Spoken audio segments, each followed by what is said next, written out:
From Spillane Field in Wareham, the Harbor Hawks have traveled over the bridge to battle the Wareham Gatemen. And Hyannis, fresh off their first win of the season last night, 7-2 over the Harwich Mariners, overpowering the team from out east and picking up their first win of the season. They now sit with 3 points in the Western Division, 5 behind the fourth place Bourne Braves, but they're crawling their way up. And tonight, they take on a Wareham ball club that didn't put up a single run in their doubleheader yesterday. They traveled out to Orleans, where they lost both games 1-0 to the Firebirds, and as a result, 8 hits, no runs come across, and they suffer a pair of losses. So Wareham's offense struggling a bit right now. Hyannis is on the uprise. We'll see how that plays out tonight.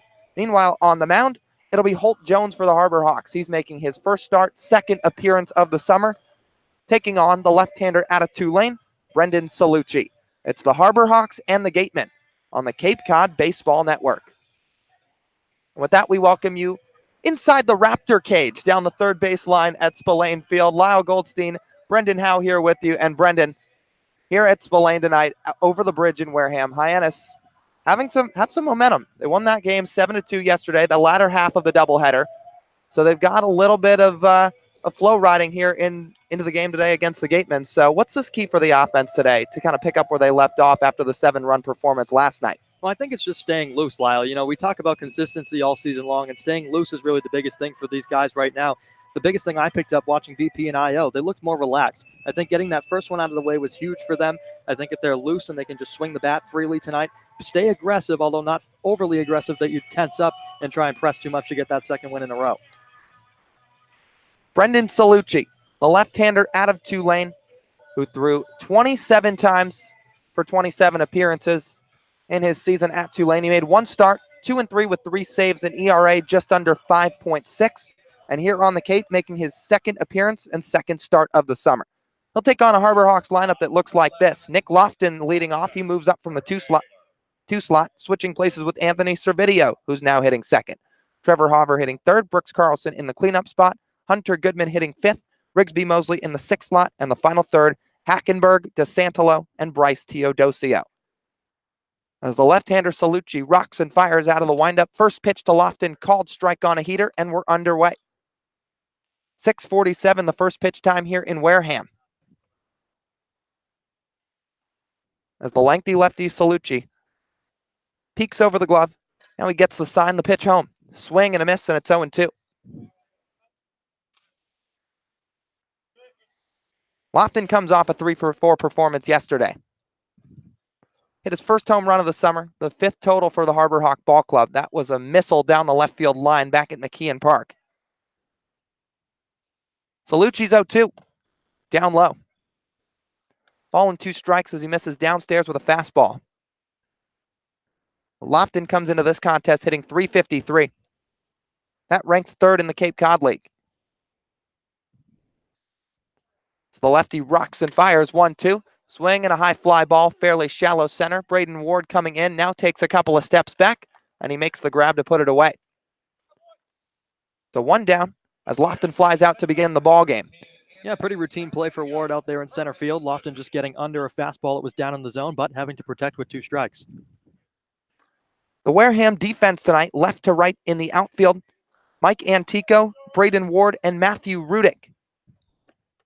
As Servideo, the left-handed hitting Ole Miss Rebel, digs in for Hyannis as Salucci winds and deals. Down low in the dirt, 1-0 to Anthony Servideo. In the same way in the infield, Matt McLean at third, Benjamin Sems at short, Darren Baker at second, and Jacob Teeter playing over at first. The offering low and away, and it's 2 balls and no strikes to the number 2 hitter. And the battery tonight, Dallas Beaver, the UCF catcher behind the plate. And one more time, Brendan Salucci, the 6'4", 201-pound left-hander out of Tulane on the mound. Now the offering. Fastball, it's up high. And Servidio's way ahead at 3 balls, no strikes. The time called, he's going to step out of the box. Resets for a second, now digs back in. Feet just over shoulder width apart. 3-0, get me over fastball, good, and it's 3-1. Servideo picked up his first hit of the summer in the doubleheader yesterday. That came back in game 1. as he swings and lifts one down the left field line, fairly deep, backtracking Antico. He's got a beat on it, and he makes the catch backpedaling about 7 feet in front of the wall. Well, Servideo, again, much like Nick Lofton getting under one, this time launching it to left field, a bit late on a fastball that time from Salucci. Another routine play for Antico, moving back a couple steps, no problem.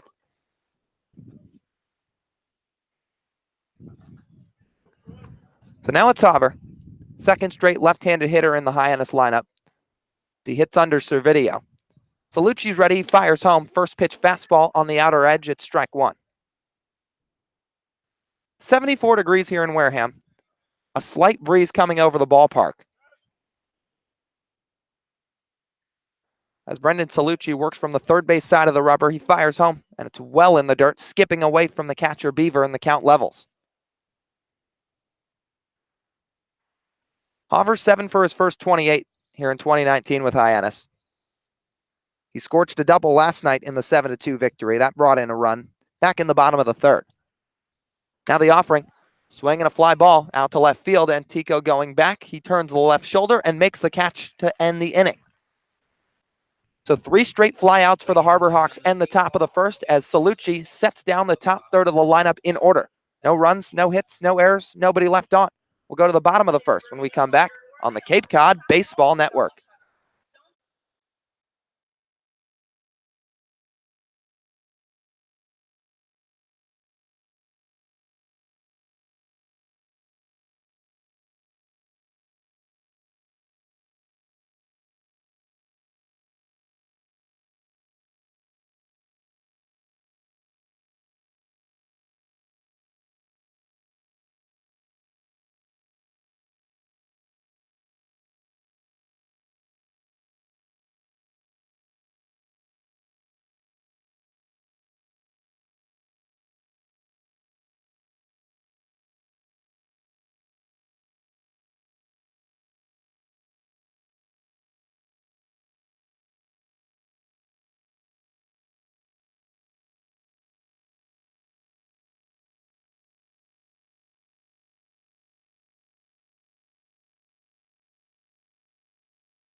Holt Jones toasts the slab for Hyannis as we bring you back inside Spillane Field in Wareham for the bottom half of the first.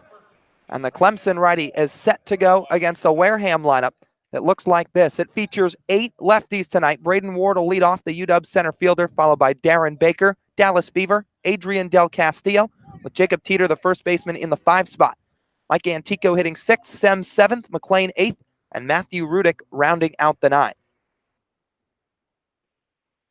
So Braden Ward, the speedy UW outfielder, watches the first pitch, good for a strike from Holt Jones, and it's no balls and 1 strike.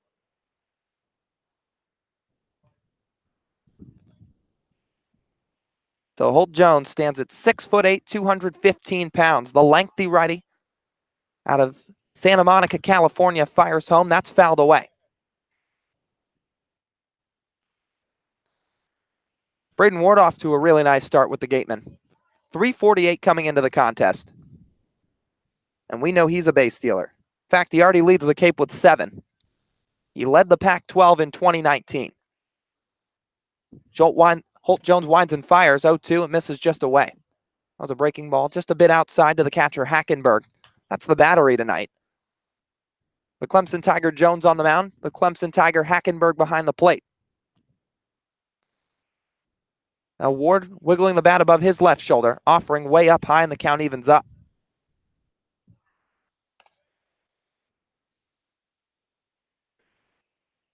So Jones flashes a fastball, low to mid-90s, also mixes in a changeup and a curve. He's set at the windup. Right foot pointed toward third base, left foot at the mound. As he rocks and fires, 2-2. Swing and a shot out to left center field. Teodosio coming in, and he makes the grab coming into the gap. So Bryce got a good jump on it, moving in and to his right, and he made the grab at the chest-high level for the first out of the inning. And that's an easy play for Teodosio, especially after what we saw from him yesterday, making a splendid catch against the wall. That time, a routine sinking liner there, no problem ranging over into the gap. Now brings up Darren Baker, also a left-handed hitter. Swings at the first pitch, fouls it away, left side out of play. The Harbor Hawk defense tonight, left to right in the outfield, Trevor Hauver, Bryce Teodosio, the man that just recorded the first out, and Rigsby Mosley. As Holt Jones nods once, now fires home, swing and a pop-up. Third base side, that's going to get out of play too. Behind the grandstands and over toward the school building. Here just to the left of Spillane Field. The same way in the infield for the Hyannis defense, DeSantolo, Lofton, Servideo, and Brooks Carlson. The Jones 0-2 with one down. The next offering. Breaking ball misses just away. 1-2 the count to Darren Baker, who, over the first week and a half of the season, held that average crown at the top of the Cape Cod League. Now he sits at 350, that ranks fourth. The offering, swing and a line drive, left center field. Teodosio ranging back. He's got a beat on it, and he makes the grab, moving to his right. So a little deeper that time. Bryce had to charge in for the first put out. He motions back to put out Darren Baker, but regardless, the Clemson outfielders recorded the first two flyouts here in the bottom of the first, and it'll bring up Dallas Beaver, the UCF catcher.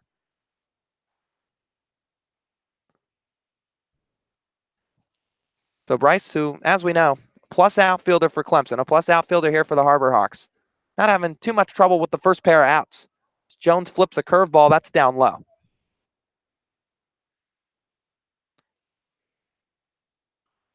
The Beaver, a wide open stance. That front foot just behind the back as he takes one down with a fastball. 2 balls and no strikes, and he's ahead.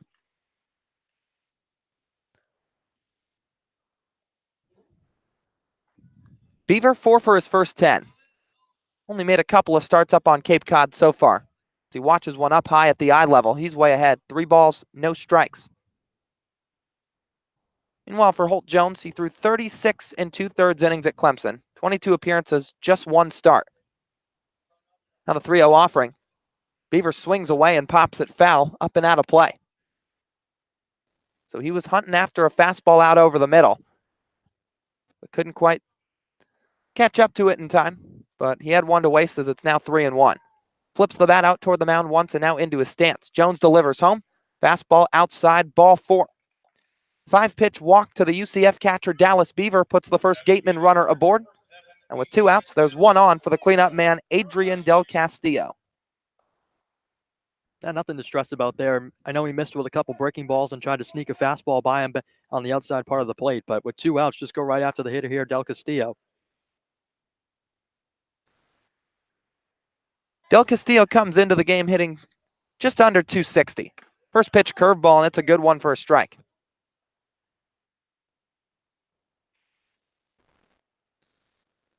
.259, the exact average for Adrian. He's got 1 home run and 4 RBIs. Jones out of the stretch, fires home, swing and a foul back off the screen. And that Del Castillo home run accounts for just 1 of 2 Gateman bombs so far up to this part in the summer. Wareham's played 11 full contests, but just 2 long balls. Meanwhile, for Jones, he's 1 strike away. It's 0-0 here in the bottom of the first, and the 0-2. Down in the dirt, blocked by Hackenberg, and the runner has to hold it first. That's Dallas Beaver.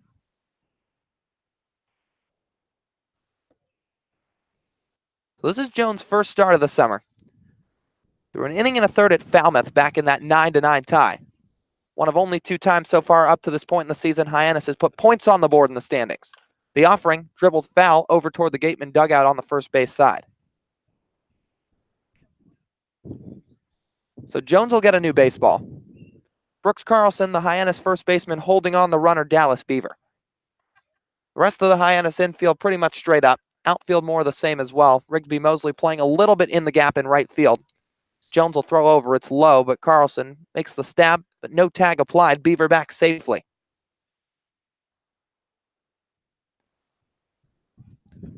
Del Castillo, who hails from the University of Miami, looking to extend this bottom of the first.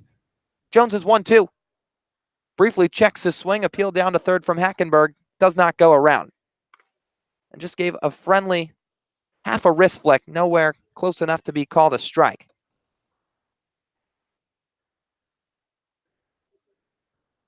Del Castillo put together a .331 average at Miami this season. Now the 2-2, that brushes him off the plate. That went along with 78 hits, and as a result, he was named second team All-ACC, as well as the All-Freshman team. Runner takes off the offering. Line drive down the left field line. Hauver backtracking, extends his right hand, but makes the catch up at about the head level, moving back and a little bit to his right. So no warning track here at Spillane Field. Hauver had to motion back toward the fence. Didn't quite get there. Made the grab about 10 feet in front of the wall, but gave that right hand an extension just to give him some leeway, and he makes the catch no problem. So a 2-out walk, that's all that Gateman could muster in the bottom of the first. Beaver stranded over at first base, and that'll do it through an inning of play. We'll go to the top of the second when we come back on the Cape Cod Baseball Network.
Back in Wareham for the top of the second between the Harbor Hawks and the hometown Wareham Gatemen, as it'll be Brooks Carlson, Hunter Goodman, and Rigsby Mosley, the middle of the Harbor Hawk lineup.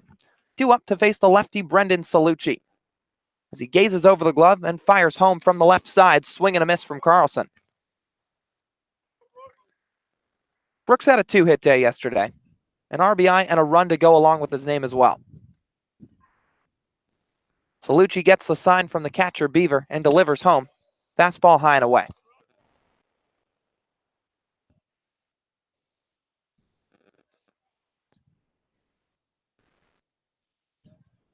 Infield pretty much back. The third baseman McLean hugging the line a little bit at third base.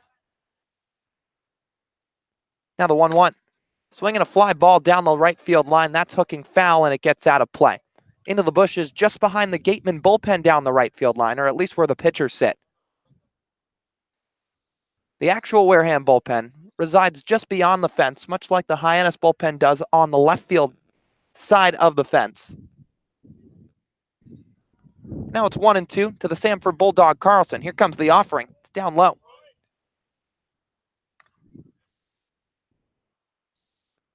So the sponsorship signs and banners down the right field line cover up where you can see the Gateman bullpen, but Hyannis elevated up on the left field side, just above field level. 2-2, misses up high, and the count runs full. But Salucci, who's making his second start of the summer, went just 2 innings his last time. He's looking to extend that today. Now the offering, swing and a miss. Vance Carlson to start the top of the second, and that's the first strikeout to the lefty's name tonight. Well, Salucci put that fastball in a good spot, gave Carlson really no chance to go down there and get the barrel to it. Really was just hoping to foul it off and perhaps see another pitch. Yeah, well-placed fastball, inner half of the plate, right at about the knee level. Brooks gave it a healthy hack, but came up empty. Now it's Hunter Goodman, swings at the first pitch, lines one into the gap in left center. Incoming Ward, he dives and can't make the play. Goodman on his horse for second. He's thinking about 3. He's going to hit the brakes right there between second and third and head back to the bag. One out double for Hunter Goodman. That breaks in 0 for 15, and the Harbor Hawks have a runner in scoring position. Well, I'll tell you what, that ball was smoked, and Hunter has looked locked in from the moment he arrived here at Spillane Field today. Talk about some power display. Early on in batting practice, he put one about 5 or 6 rows in the bleachers in left center. And there's a 412 sign to dead center. He was just a little bit to the left of that sign, but nonetheless, he absolutely sprayed him in batting practice today, and just like he did there on that double. Yeah, he scorched that one hard. Braden Ward gave it a valiant chase into the gap. He was sprinting to his right, an all-out extension with a dive, but just a little bit short of the baseball, and it skipped by him. Now it's Rigsby Mosley. He swings at the first pitch and squiggles one foul just up the third baseline. But Goodman, a kid who has some real power. Already 2 home runs this summer. And he put together a really strong freshman season at the University of Memphis as well. There he had 13 bombs, 67 RBIs to go along with a 326 clip. Mosley swings at a fastball down low, and it's 0-2. For Goodman, has the ability to play catcher. That's his natural position. Can also play third base as well as the outfield. And in that freshman year at Memphis, he led the team in almost every offensive category. That slugging percentage really stands out at you as well. .573 in his freshman year. As Mosley taps one down the first baseline. That's hooking to the right of the chalk, and it's going to get foul just by the grass, a little bit to the left of the Wareham dugout. Mosley will come back. He still sits at an 0-2 count. Goodman retreats back to second. You know, Hunter thought about going to third on that line drive in the gap, Brendan. He got the stop sign roaming around second, and he put on the brakes pretty quickly, but regardless, he was thinking about it. Maybe just didn't want to test the arm of Ward. Yeah, Chad Gassman made sure he stayed at second base, had the hands up. That has a Harbor Hawk runner in scoring position. Curveball to Mosley. That's way in front of the plate, chested up by the catcher, Beaver. And on the double, Goodman lost his leg guard, and as a result, kind of tripped over the second base bag when he was rounding. That's probably what made him hold up, and Chad Gassman saw that, realized he wasn't going to make it. He's in a perfectly good spot with just one out. Rigsby Mosley hitting from the left side, also with an open stance. The offering, foul tipped into the glove of the catcher, Beaver, and Mosley goes down swinging. So 2 strikeouts in the last 3 batters for the lefty Salucci. That puts 2 down in the top of the second. Not sure Mosley really believes that the catcher Beaver caught that one in the webbing. Looked like it might have skipped off the dirt, but nonetheless, he's back to the bench. So 2 down, that brings up Adam Hackenberg. Right-handed hitting catcher out of the University of Clemson. First offering, swing and a miss. And you talked about it, Brendan. It was close. I mean, whether Beaver just stabbed it at the last second or trapped it. Close call for the home plate umpire, but he ultimately rules it was a foul tip into the glove. Meanwhile, for Adam, comes into the day hitting .417. He swings and tips one back into the glove there. It's 0-2. So for Brendan Salucci, 3-pitch guy, fastball, high 80s to low 90s. Or make that a 4-pitch. Changeup, curveball, and can also break in a slider there at times. He shakes off a sign once, now gets one he likes. The stretch in the 0-2. Breaking ball in the dirt, swing and a miss from Hackenberg. Completing the strikeout, Beaver throws down to first in time, and that ends the inning. So Brendan Salucci strikes out the side in the top of the second, leaves Hunter Goodman aboard at second after the 1-out double, and that does it for the Harbor Hawks here in the top of the second frame. 0-0 through an inning and a half here at Spillane Field. We'll be back for the bottom of the second when we come back on the Cape Cod Baseball Network.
Jacob Teeter, the Florida Southern first baseman, steps into the left side of the batter's box for the bottom of the second here from Wareham. Holt Jones back on the mound. Pretty clean first. 3 flyouts to also go in with a Dallas Beaver walk with 2 down. He works from the windup, kicks and deals, first offering up high.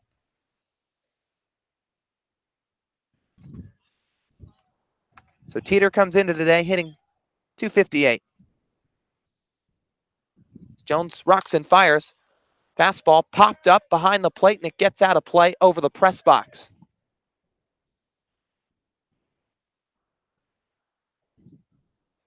So Jones gets a new baseball. He's back on the mound. And with a slight open stance, the hitter Teeter swings away, grounds one up the middle to his right. Servideo can't make the play on the backhand. It trickles into center.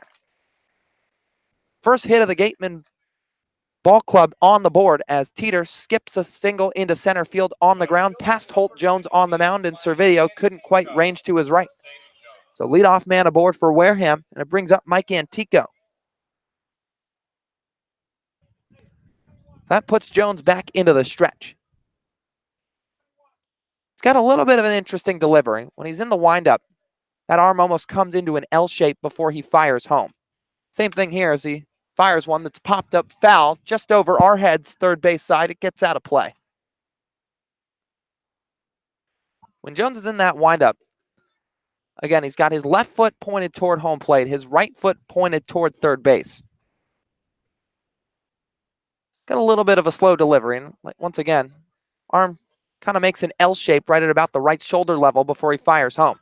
Now the offering, that's a curveball that spikes the foot of Antico. He's going to be awarded first base on the hit by pitch. It bounced in the dirt, tapped his right foot, and that'll advance the runner Teeter to second. So Wareham 2 aboard with nobody down. And it segues things to Benjamin Sims, the Kansas shortstop. Now, Jones hasn't had the most sterling command of that breaking ball. That time spiking one in the dirt, trying to get it down in the zone where Hackenberg had the glove set, but now worked himself into a bit of a jam with 2 on, nobody out. So Sims, the 7th straight left-handed hitter, as Jones fires. He squares to bunt. DeSantalo coming in at third to make the play down the line. Throws to first, and it's in time. So a sacrifice bunt successfully completed by Benjamin Sims. Punched it down the third base line. DeSantalo was playing in to begin the at-bat. Charged in no problem, made a strong throw to first, but that advances both the runners. Teeter to third, Antico to second, and finally, a Gateman right-handed hitter steps to the plate. It's Matt McLean.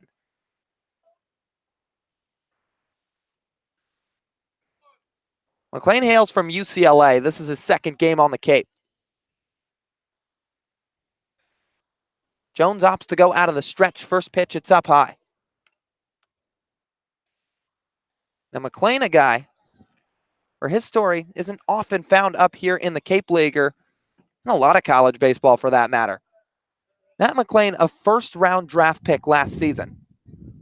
Selected in the 25th overall in the first round by the Diamondbacks as Jones sails one high. A 2-time first-team All-American in high school, 3-time first-team All-State. The Diamondbacks selected him, but opted not to come to play in the D-back system and honor his commitment to UCLA. Now Jones is ready. The offering, fastball at the letters. It's 2-1. He's got an RBI opportunity at hand. Doesn't have one yet through just over his first game. But 0-0 the score in the bottom of the second. 2 runners in scoring position. DeSantalo onto the infield grass. Now the offering from Jones. Line drive up the middle into center field, base hit. Teeter scores, getting the stop sign at third. Antico, the ball's cut off in front of the mound. And just like that, an RBI single off the bat of Matt McLean makes it 1-0 Gateman. Well, you just talked about McLean being a first-round draft pick last year, and he's showing why with the bat right there. A single right up the middle again. Teodosio cutting it off nicely, making a strong throw. We talked about his arm, and that prevented the second run from coming in. But Wareham working with a lead now. So now it's the number 9 hitter, Matthew Rudick out of San Diego State. He also squares to bunt, drops one out in front of the mound and to the right side. A run scores. Jones throws to Servideo, covering the bag at first. It's in time. Just like that, blink of an eye, another Gateman run on the board. An RBI sacrifice bunt from Matthew Rudick makes it 2-0 Gateman. And a good bunt, punched it down the first base line and gave it a pretty hard tap to the left of the mound, but took Jones out to his left, picked up the ball and threw to Servideo covering as Carlson also charged in with the bunt at first base, but dropped successfully as Antico scored from third on the play. So 2 down, a runner on second, that's McLean, and the lineup's flipped back to the top for another Pac-12 honoree, Braden Ward. He taps one back to the mound. Jones fields cleanly moving to his right, tosses over to Carlson at first, that'll do it. 2 Gateman runs come across in the bottom of the second. A Matt McLean RBI single, a Matthew Rudick RBI sacrifice bunt. It's the Gateman 2, the Harbor Hawks nothing. We'll be back for the third when we come back on the Cape Cod Baseball Network.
Welcome back from Spillane Field as we head back to action in the top of the third inning. But the Gatemen bringing in a new arm out of the bullpen already as Brendan Salucci's day is done. It's William Fleming, the sophomore from Wake Forest, making his third appearance in a Gateman uniform this summer. He's gone 3 1/3, given up 6 hits, just 1 earned run, struck out 4, an ERA of 2.7. As he'll get set to face 8, 9, and 1 in the Harbor Hawk order, Jared DeSantelo, Bryce Teodosio, and Nick Lofton. So Wareham struck for 2 in the latter half of the second. They're up 2-0. The right-hander Fleming kicks and fires a fastball low to start off the inning. DeSantelo watches it go by. Had himself a nice day yesterday, 1 for 2 in game 1 of the doubleheader. Did not see any action in the second game against the Mariners. 1-0 again, misses low with a fastball. 2 balls, no strikes. DeSantelo kicking that back foot out of the way.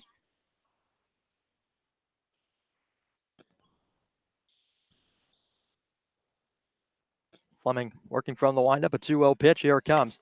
Fastball, that's in there for a strike. Make the count 2-1 to DeSantelo. After a wild week of weather, this game was supposed to be played last week. But Hyannis making the trip over the bridge just about a calendar week later. Here's the 2-1. Fastball misses low. And DeSantelo in the driver's seat, 3-1. Wareham made the trip by train to McKeon Park last Saturday. DeSantelo was featured in that game in a pinch hit appearance, 1 0 for 1. The 3-1. Fouled straight back up and over the press box and back toward the parking lot. And the count swells full. Bit of an interesting viewpoint for us here, Lyle, tonight. Sitting on just above the third base dugout where Hyannis is featured. A couple of different features here at Spillane Field than what we're used to at McKeon Park. The payoff pitch. Fastball tapped slightly to the right, just toward the Wareham dugout, so DeSantelo stays alive. It is a gravel infield here at Spillane. There's, of course, that McKeon Park, an all dirt surface. Here comes the next 3-2. Fastball sent down the left field line, slicing foul out of play. So DeSantelo putting up a tough fight to start things off in the third. Hyannis offense got on the board, struck for 7 runs, picking up their first win in Game 2 yesterday against the Harwich Mariners. Trying to keep the train rolling and put together a win streak to get back in the standings. They're currently at 3 points right now.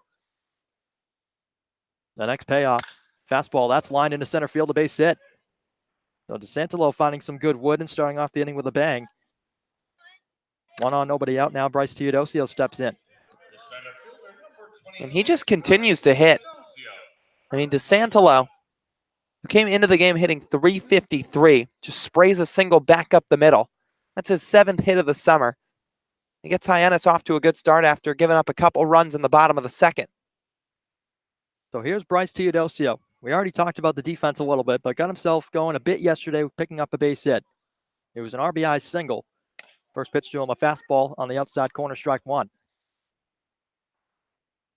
So Bryce trying to pick things up with the bat, sits at .95 right now. 2 for his first 21, but that one hit yesterday was a big one. DeSantelo, a very short lead off of first. Swing and a miss from Teodosio on a breaking ball. And he finds himself down 0-2.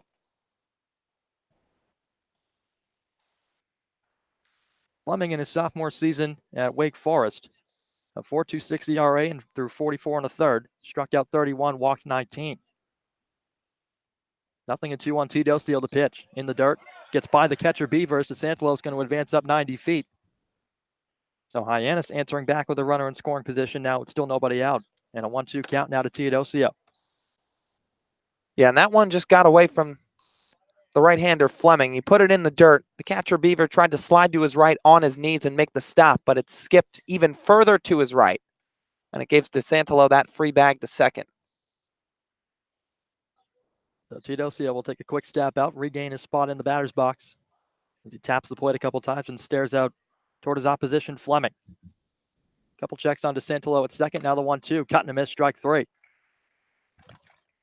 So Teodosio waves and misses at a fastball. DeSantelo stays put at the bag at second. And there's one down now, back to the top of the order for the Baylor Bear, Nick Lofton. Yeah, and a good fastball there from Fleming. He just kind of blew it by Teodosio there, recording his first punch out of the night. He's got a good fastball there on the mound. He also has a couple of secondary pitches, of course, but displaying that heater early. Lofton swings at the first pitch of the at-bat, sends one in the air to short right field. Moving over Rudick, he'll make the catch. DeSantelo thought about tagging for third, but then retreats back to the bag as the throw came into the shortstop Sems, 2 down. Lofton going after that first pitch fastball, just a little bit under it, shooting it the other way. Gave Rudick a pretty easy play, moved a couple of steps in, and just kind of squeezed it. So here's the left-handed hitting Anthony Servideo back for his second plate appearance. Sent one in the air to Antico in his first plate appearance. Waves the bat toward the right-hander on the mound a couple times. 2-0 the score. The home team gatemen out in front. First pitch to Anthony on the way. Fastball called, strike at the knees.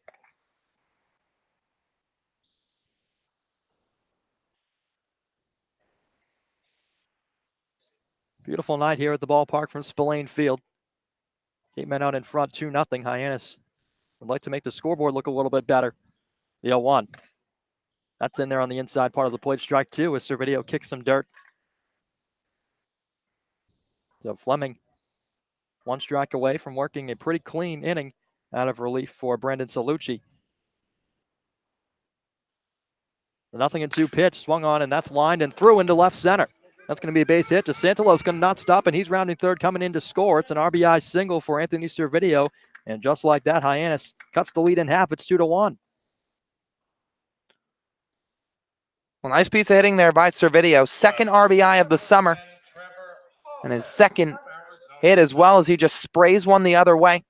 Shoots it a little bit into the gap in left center. It took Antico to his left, but DeSantelo plenty of time to score. Just coasting home after rounding third. And Hyannis, they're getting on the board early, which is a really, really good sign for the offense.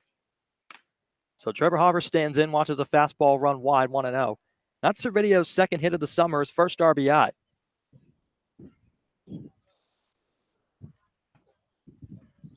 So the count 1-0 to the Sun Devil Hopper, looking to get the power stroke going as a throw back to first. Servidio's in diving.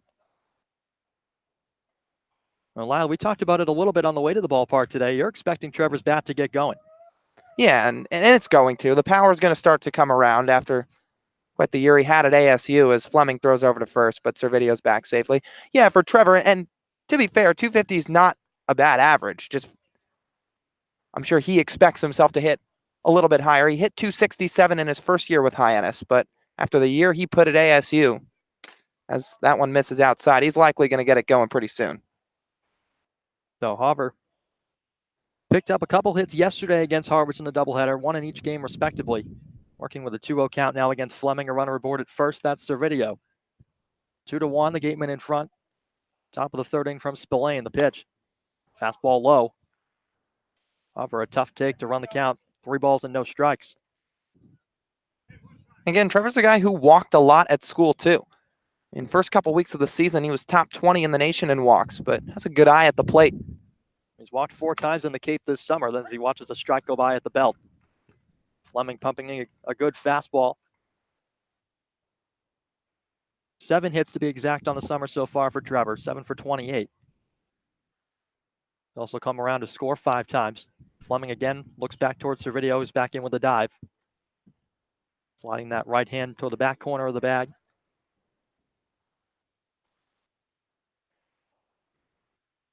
So Fleming looks down toward Beaver, gets his sign, now comes set at the belt. A breath and a delivery. Fastball inside, and Hopper tosses the bat, and he'll head down to first with a walk. So 2 aboard now for the cleanup hitter, Brooks Carlson. And again, just good patience from Trevor. Doesn't really flick his hands out of anything out of the zone. Didn't get anything he was looking for and just draws the 5-pitch walk to extend the inning. And now Brooks Carlson, a guy who we know had a fantastic year at Stanford, started to get the bat going a little bit yesterday with that 2-for-3 day and finds himself in a very potent RBI opportunity here. So Brooks, a 2-for-6 day yesterday, picking up an RBI all told. Of course, we mentioned the big bat, hitting here with a couple runners on as he takes a strike on the inside corner. Servidio at second, Hopper at first. 2 down in the Hyannis half of the third from Spillane. So Fleming, the right-hander, set. Couple checks back on the runner at second. Now kicks and fires. Chopper right side of the infield, slowly rolling towards second base, coming in to get it. The Baker flips it to first, barehanded, and makes the play and gets the out. Carlson retired at first and taking off the leg guard in frustration. A heck of a play from Baker, charging in and flipping it to Teeter on the bare hand, and that ends the inning. So Hyannis gets a couple of singles, but strands 2, but they cut the lead in half. Make it 2-1. Home half of the third coming up when we return on the Cape Cod Baseball Network.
Bottom of the third inning here from Spillane Field.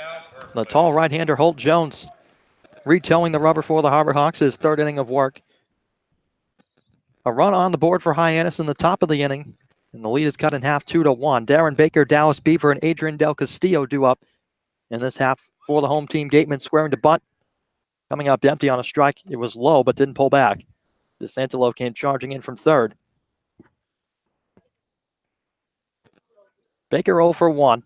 Flew out to Bryce Teodosio in center his first time up. Jones is 0-1. Swung on and popped up in foul ground, drifting off behind us and over toward the bleachers and onto the concrete. So no balls and 2 strikes for Holt Jones. Still in search of his first strikeout of his outing tonight. Winds in, delivers an 0-2. It's a breaking ball that misses inside. So 1 ball and 2 strikes.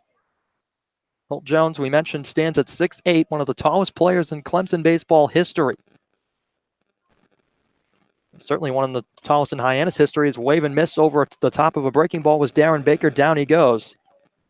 So 1 out in the bottom of the 3rd now for Dallas Beaver. And that's a nice breaking ball from Jones. Records his first strikeout of the evening. And yeah, he gave up those 2 in the 2nd, but a really nice response there, facing pretty much the top of the Wareham lineup, and gets one of the most dangerous hitters in the Cape, Darren Baker, to strike out. So this is Dallas Beaver as he looks at a fastball high from Holt Jones, 1-0. Walked in his first plate appearance, the catcher from UCF.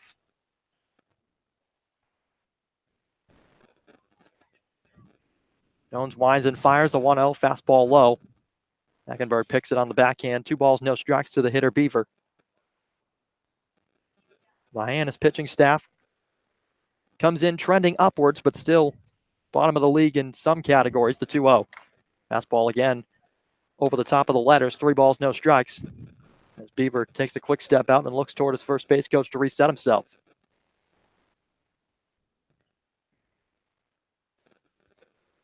The 3-0 pitch, fastball downstairs, and he walked him. So 1 on and 1 out now as the gateman trying to get something going as Adrian Del Castillo will make his way up to the plate. And Jones has had better command today, but he has allowed those 2 free passes now, or I guess 3 free passes with the 2 walks and the hit by pitch. That puts a man on, but now it also puts the double play into a possible position as well. First pitch to him. Breaking ball catches the bottom of the zone at the knees for a strike. 0-1 the count as Jones working from the stretch again. Had to do that a few times. We talked about the unorthodox delivery from the windup. The 0-1. Breaking ball spiked in the dirt. Hackenberg throw back to first. Now they got him caught in a rundown. Brooks Carlson chasing him towards second base. The flip to Lofton. He's going to chase Beaver down toward first and tag him out in the middle of the base path. So Beaver a little bit too over-aggressive that time. Tagged by Nick Lofton in a rundown.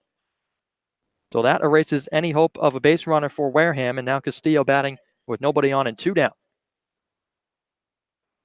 A nice job from Lofton there, too. That's always the key with a pickle. Don't ever let the runner have the opportunity to advance a bag. Throw the ball early and then push him back to the previous bag, which is what he did, and then he applied the tag.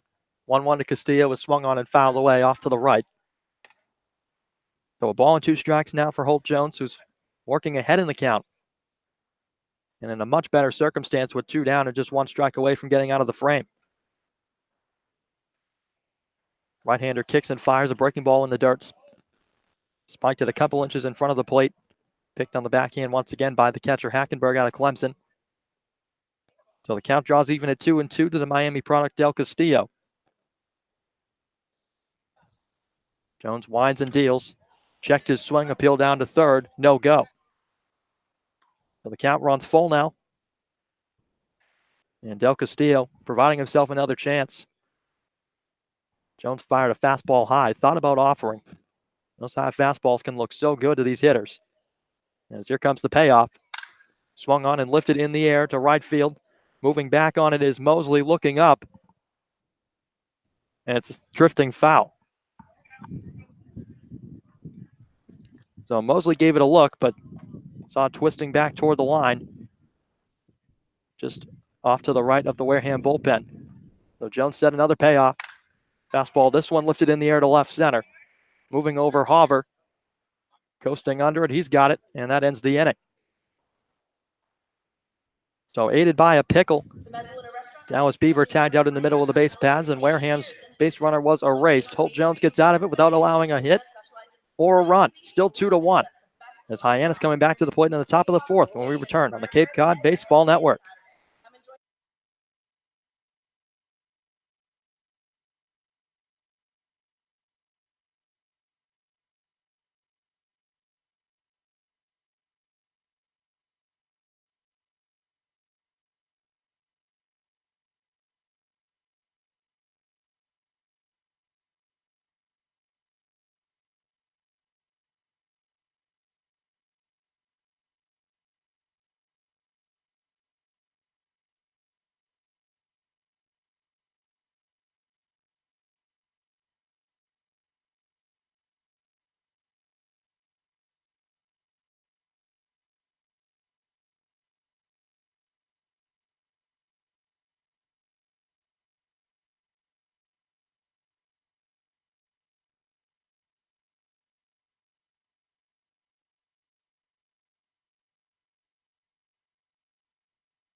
Hunter Goodman, Rigsby Mosley, and Adam Hackenberg due up for Hyannis, trailing by 1 as we enter the 4th inning here from Spillane Field. Just past 7:30 p.m. Eastern Time as Goodman, who laced a double in his first plate appearance, stepping back into the right-handed box for at-bat number 2. Cut and miss through a breaking ball out of the hand of Fleming, back for a second inning of relief on the hill. Brendan Salucci went just 2 innings, gave up 1 hit, no runs, didn't walk anybody, and struck out 3. So a solid outing for him. 0-1, cut and miss again at a breaking ball high and away. And the count moves to 0-2 on Hunter. Well, we talked about the power that this man possesses.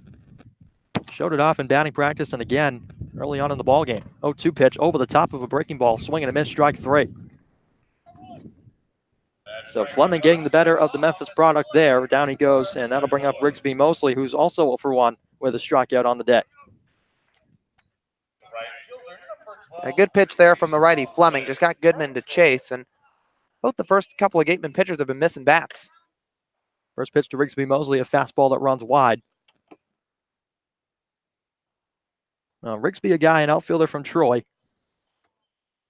Had a .356 average in his season at college as he chops this one on the ground to second, over to get it, and firing to first is Baker in time. So Mosley is set down. That'll bring up Adam Hackenberg.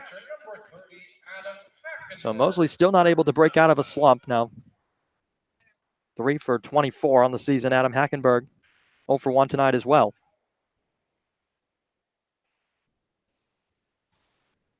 Facing Fleming for the first time. Right-hander kicks and delivers. Fastball cut and a miss. That one was low down by the shins. Adam offered at it, came up empty. Fleming working quickly in 0-1 on the ground and through into left field. That's a base hit. So Hackenberg finding some good wood, and he's aboard now with 2 down for Jared DeSantolo. And he just quickly turned on that one. Someone on the inner half of the plate and just missiled it through the 5-6 hole. No really effort from either of the infielders on the left side, neither McLean or Sims. Puts a 2-out runner aboard for Hyannis, and DeSantolo, a guy's already picked up a hit today, a chance to advance the rally. Not a bad guy to do it either, as came into the day hitting over .350. And Jared DeSantolo has been one of the big surprises in this Hyannis lineup. .353 to be exact coming into today, and that average has only risen since his first plate appearance as Hackenberg dives back in safely on a pickoff attempt. Santolo's racked up 2 doubles for himself as well as a couple RBIs. Righty-lefty matchup as Fleming fires and it's laced down the left field line, foul. DeSantolo kicking some dirt around that left-handed batter's box and will stare back down at Chad Gassman before stepping back in. Fleming out of the stretch. Hackenberg, a short lead off of first. He turns back and fires, and he got him. Picked him off at first base. Hackenberg couldn't get the hand back, and Chad Gassman not happy. And that will end the inning. Gassman standing on the third baseline, hands on his hips, as he watches Hackenberg trot back to the dugout, and that'll do it for Hyannis in the 4th. It's the Gatemen 2, the Harbor Hawks 1, with the home team coming back to the dish when we return on the Cape Cod Baseball Network.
Bottom four here from Spillane Field with the home team coming back to the plate. It's the Gatemen currently on top of Hyannis 2-1.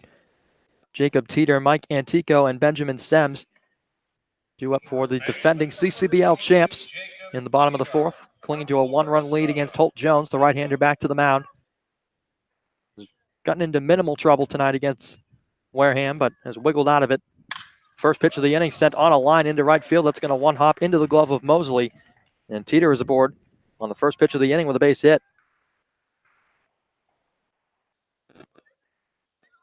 Yeah, he hit that one right on the screws. Got after a first pitch fastball, just turned on it.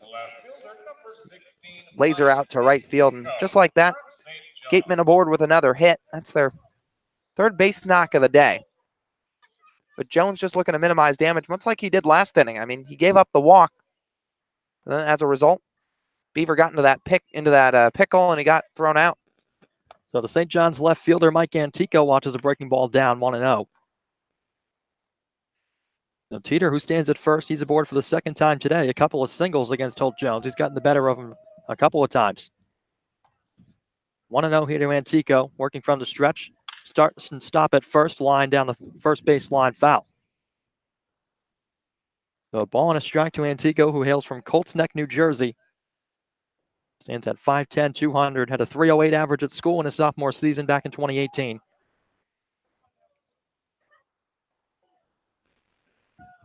Trying to do some damage here for the Wareham Gatemen with the bat. Standing in from the left side against the tall, lanky right-hander Holt Jones. DeSantelo creeping in, perhaps expecting a bunt on the ground and through into right field.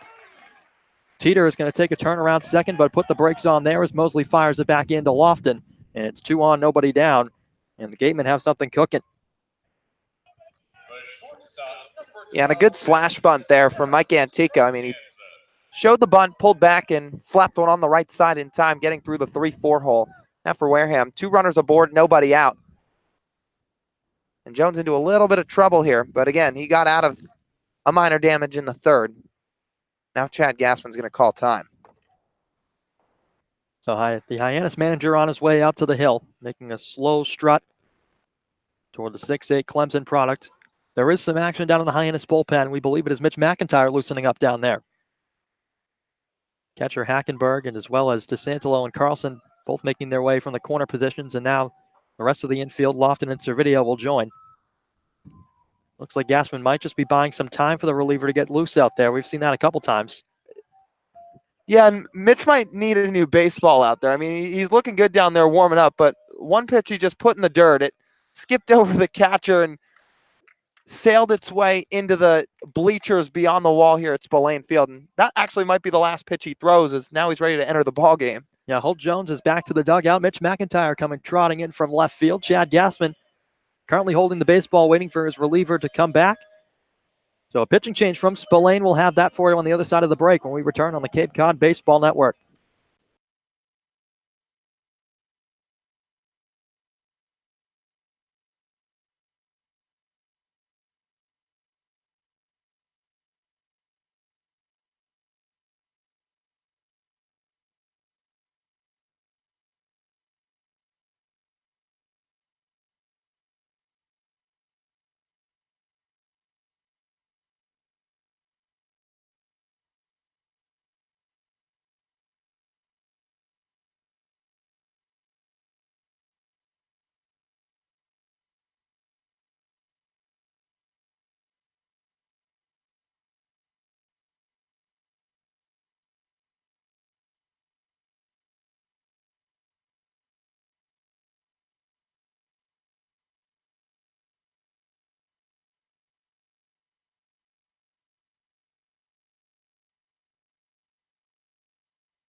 back here from Spillane Field. It is the left-hander Mitch McIntyre who has made his way onto the hill for Hyannis, doing the relieving duties for Holt Jones. This is McIntyre's third appearance on the hill. He's gone 2 scoreless innings with 3 strikeouts. And Lyle, we've talked about it time and time again in the couple appearances we've seen McIntyre on the hill. 18 scoreless innings at school at BYU. We know he can fire it in there. Yeah, he was really good at BYU, and not only has he not given up a run so far, Brendan, he hasn't given up a hit, he hasn't given up a walk, he's kept everybody off the base paths. So let's see what he has in store for the Harbor Hawks here. Well, he inherits a tough situation with 2 on and nobody out as he kicks and spins back towards second base to look back Jacob Teeter. DeSantolo pulling a couple steps in on the grass, just in front of the third base bag, now hugging the line quite considerably, perhaps expecting a bunt from the left-handed hitting Sems. Wareham has played some small ball tonight thus far. Currently on top 2-1 with nobody down and a couple runners aboard. Good spot to stretch the lead. He does drop one down in between the Bermuda Triangle. McIntyre off the mound to get it, fires to first. Carlson picks it and in time to get him, but both runners advance into scoring position. And that one almost had a chance for a little bit of disaster. I mean, McIntyre, of course, a great athlete, comes off the mound, calls off DeSantolo, who was charging at third.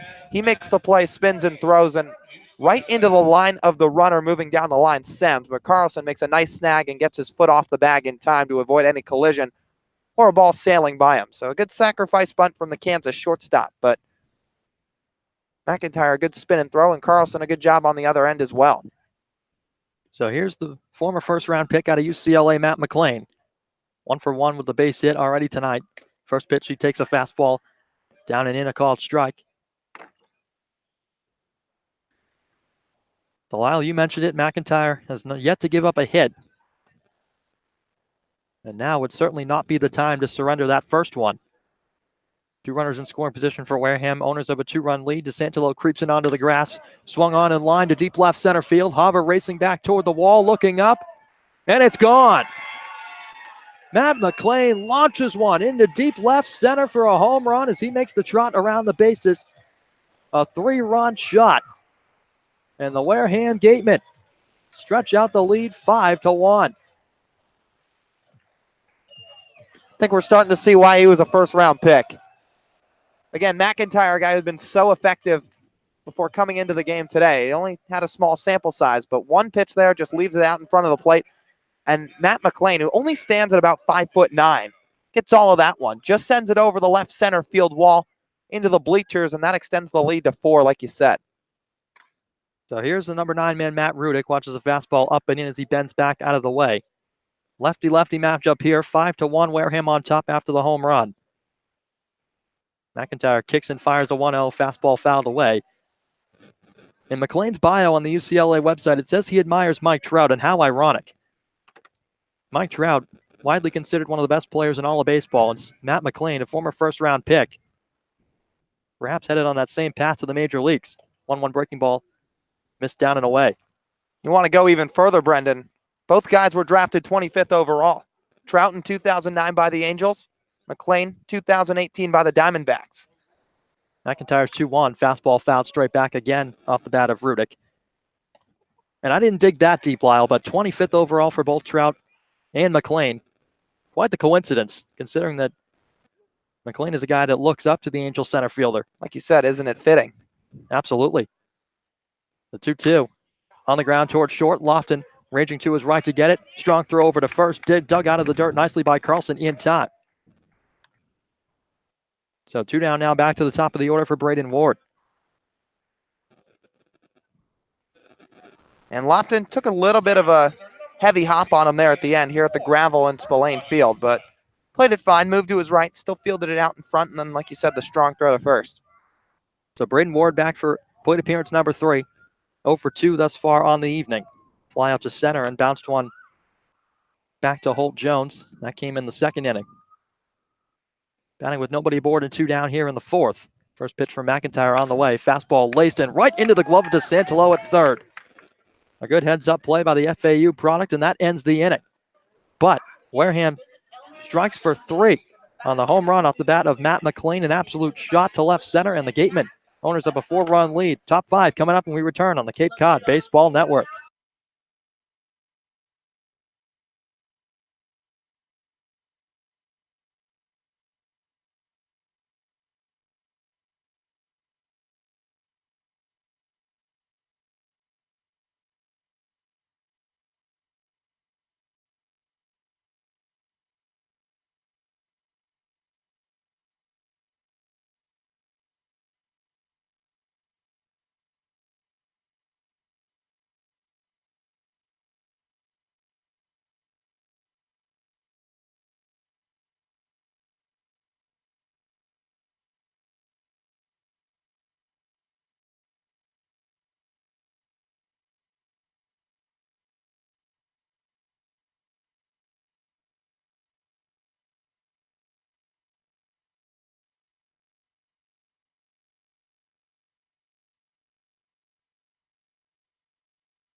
Top of the fifth here at Spillane Field. It's the 8-9-1 due up for the Harbor Hawks against the right-hander Will Fleming, back out for inning number 3 of his evening.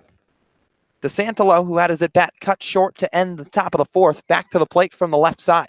First offering, swing and a pop-up foul, third base side out of play. So DeSantolo 1 for 1 today. He scored the only run in terms of the Hyannis offense. The wind in the offering, fastball perfectly blips the outer edge. It's 0-2. So Jared's average now sits at 389, 7 for his first 18 this summer. The lefty sets that bat on his left shoulder, and the pitch, swing and a ground ball foul toward the first base dugout. So this is the first meeting between Wareham and Hyannis, or make that the second, the first here at Spillane Field. Wareham won game 1 12-5 at McKeon Park as Fleming comes home. Up high to DeSantolo. It's 1 ball and 2 strikes. And that game between the two ball clubs was back in the first week of the season. Fleming spikes one in the dirt, and now it's 2 balls and 2 strikes. To be exact, the 4th game for Hyannis, the 4th game for Wareham. And a final score of 12-5, 13 Gateman hits to 8 Harbor Hawk base knocks. The 2-2, down low and the count fills. And that was a tough go of it for Hyannis. They had a 5-3 lead through 7 innings. But 9 Gateman runs in the top of the 8th inning in Hyannis propelled them to that 12-5 victory. Now the windup and the 3-2. DeSantolo slaps one on the ground left side, fielded by McLean, takes a step to his right, fires across in time. DeSantolo set down to begin the top of the 5th, and Will Fleming continues to cruise here with 1 down. Well, he's helped out by McLean, who seems to be doing it all for the Gatemen tonight. That time, flashing the glove, a pretty routine ground ball, but a strong throw to first to get the speedy DeSantolo. So DeSantolo retired after he now completes his at-bat here in the top of the 5th, and it brings up Bryce Teodosio. First offering, swinging a line drive foul, right side, gets over the grandstands on the Wareham side of the ballpark. So Jared came back in the 5th after Adam Hackenberg was picked off to end the top of the 4th. Now Teodosio sits with an 0-1 count. As the righty Fleming fires, it's grounded foul. 1 hops over the Hyannis dugout on the third base side. Close call for us over here. Yeah, definitely a close call, and we'll get back to that in a second. But for Bryce, looking for hit number 1 of his evening. The 0-2. Swing and a miss, strike 3. Teodosio chases the fastball up at the letters. Can't get anything of it. 3rd strikeout of the night for Will Fleming, and there's 2 down in the top of the 5th. That brings up Nick Lofton. We touched on it earlier, or right at the beginning of the game, Brendan, but a bit of an obscure place for us tonight as Lofton takes one down in the dirt. I called it the Raptor Cage when we introduced tonight's broadcast, but it's not far off. It's a wooden platform set up above the third base dugout here at Spillane Field. Lofton skies one into the night sky or evening sky in right center. In comes Braden Ward, calls everybody off. It gets off the top of his glove. Lofton going for second. The throw beats him by 5 feet, and he's tagged out. So Braden Ward came charging in center, squeezed his glove too early, and couldn't come up with the catch. The ball falls to the ground. Lofton opts to be aggressive and take second, but the relay from the outfield got to the second baseman, Baker, and applied the tag no problem. So that ends the top of the 5th. No runs on the board for Hyannis, no hits, 1 error, nobody left on. Bottom half of the frame coming up on the other side of the break on the Cape Cod Baseball Network.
That brings up Darren Baker as we bring you back for the top of the fifth.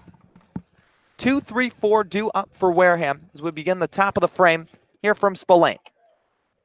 Gateman 5, Hyannis 1 in the top of the fifth frame. As Mitch McIntyre is back on the mound, he rocks and fires. Baker shows bunt, pulls back, it's 1-0.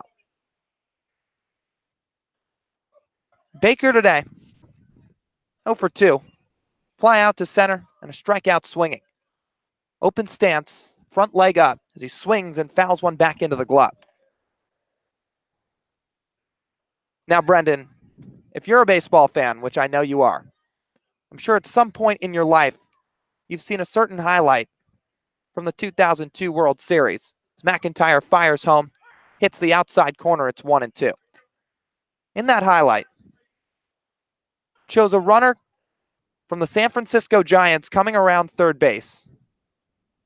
Comes in to score as McIntyre spikes one in the dirt, the count evens up. It was JT Snow after scoring on a base hit, and as he crosses the plate, mid-stride he picks up a 3 or 4-year-old kid and drags him away from the play.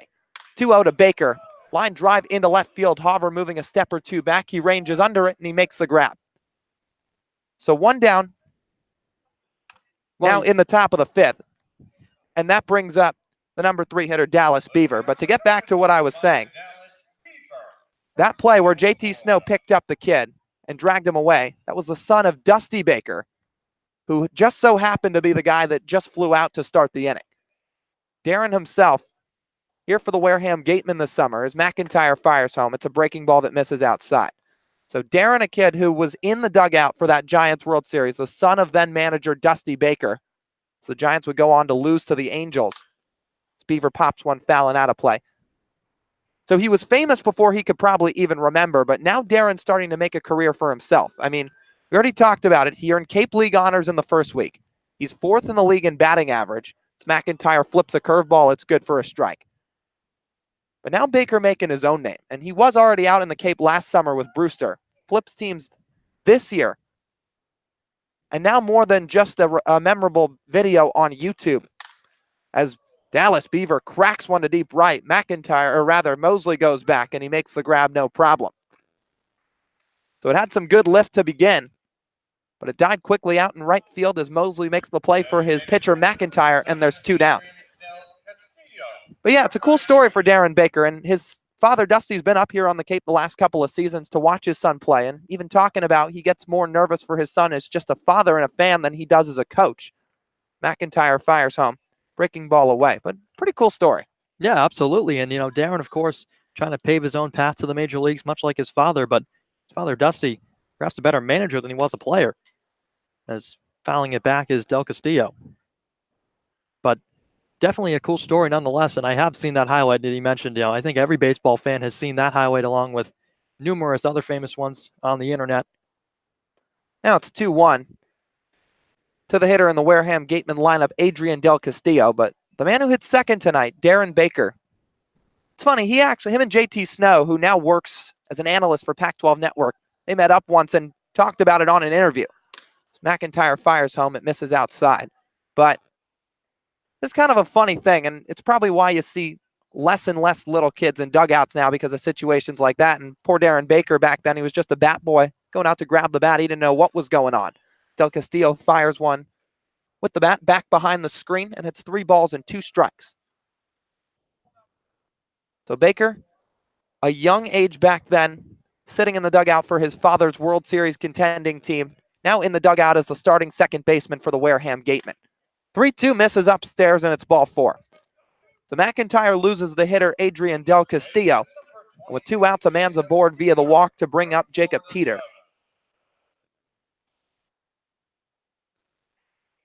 So a fly out to left, fly out to right, and a walk here so far in the top of the 5th. But McIntyre, after issuing that 3-run home run to Matt McLean, has settled down in his first full inning of work.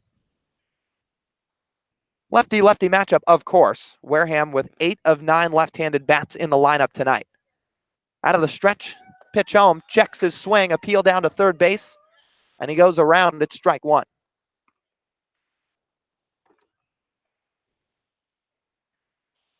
But Darren Baker, an 0 for 3 day today. does not speak volumes to how successful he's been through the first couple of weeks on Cape Cod. Next offering, down low, count evens up a ball and a strike. It's 5-1 Gateman here in the top of the fifth. 2-1 going into the bottom of the fourth, but that 3-run home run from McLean made it a 4-1 Gateman advantage, or 5-1 Gateman advantage, a 4-run advantage. McIntyre comes set right at the belt, staring down the runner at first. That's Del Castillo. Now fires home. Fastball jackknives the hitter Teeter. It's 2-1. Brushed him off the plate a little bit. But Darren's father, Dusty, 19-year playing career, 22 years as a manager. Now the offering. Up high, ball 3. So again, less kids in the dugout these days in Major League games, probably because of things like what happened to Baker. Of course, no real fault of his own as he was at such a young age. But if he can remember anything, he got to see some pretty cool things in that World Series, including maybe the furthest ball that Barry Bonds ever hit. 3-1 as the runner takes off. Ground ball right side, moving to his left. Servideo can't make the play. It gets under his glove into right field. Castillo around second. He's going to slide into third, no problem. And just like that, the Gatemen have runners on the corners with a 2-out single from Jacob Teeter. Well, McIntyre put that one in a good spot. It was down and in, but just getting the barrel of the bat to it nicely, keeping his hands inside the baseball was Teeter, and lining it under the glove of Servideo just into right field. And good heads-up play by Del Castillo to realize that that one was getting through, and rounding second, headed to third. So now digging in, Mike Antico from St. John's. He's reached base twice today, scored twice, 1 for 1 with a hit by pitch and a single. First offering from McIntyre. Off speed, misses outside. So Mitch, once again, third appearance here on the Cape from the mound in 2019. 18 scoreless innings at BYU. And now the offering over. Back to first base is the runner Teeter as McIntyre offered a pickoff move. Or rather, 17 innings make that. 10 appearances, no starts, but 3-1 with an ERA right at 0. Struck out 15 while opponents hit just 130 against him. 1-0 pitch. Curveball blipped foul behind the hitter, Antico. And Mitch was a really effective two-way player at the collegiate level. He hit .291. He was second on BYU in home runs and stolen bases, third in extra base hits.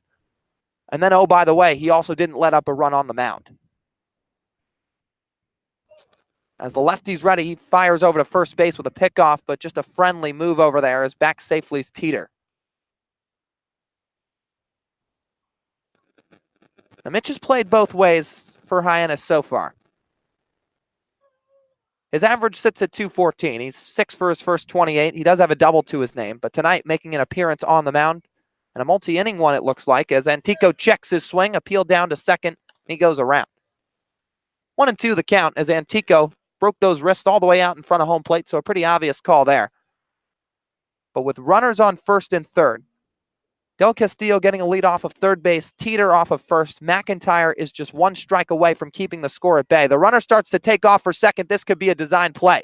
Sliding in, no problem, to second is Teeter. Holding at third, Del Castillo, and McIntyre could do nothing about it. So the play there was to try to bait McIntyre to chase after the runner going to second, giving Del Castillo a chance to steal home, especially with a lefty on the mound. Would have been a tough play if McIntyre had baited to turn his body and throw the ball, but ultimately made the right decision. The 1-2. Swinging a ground ball to first. On one hop to Brooks Carlson. He takes it himself to the bag, steps on the pillow, and that does it.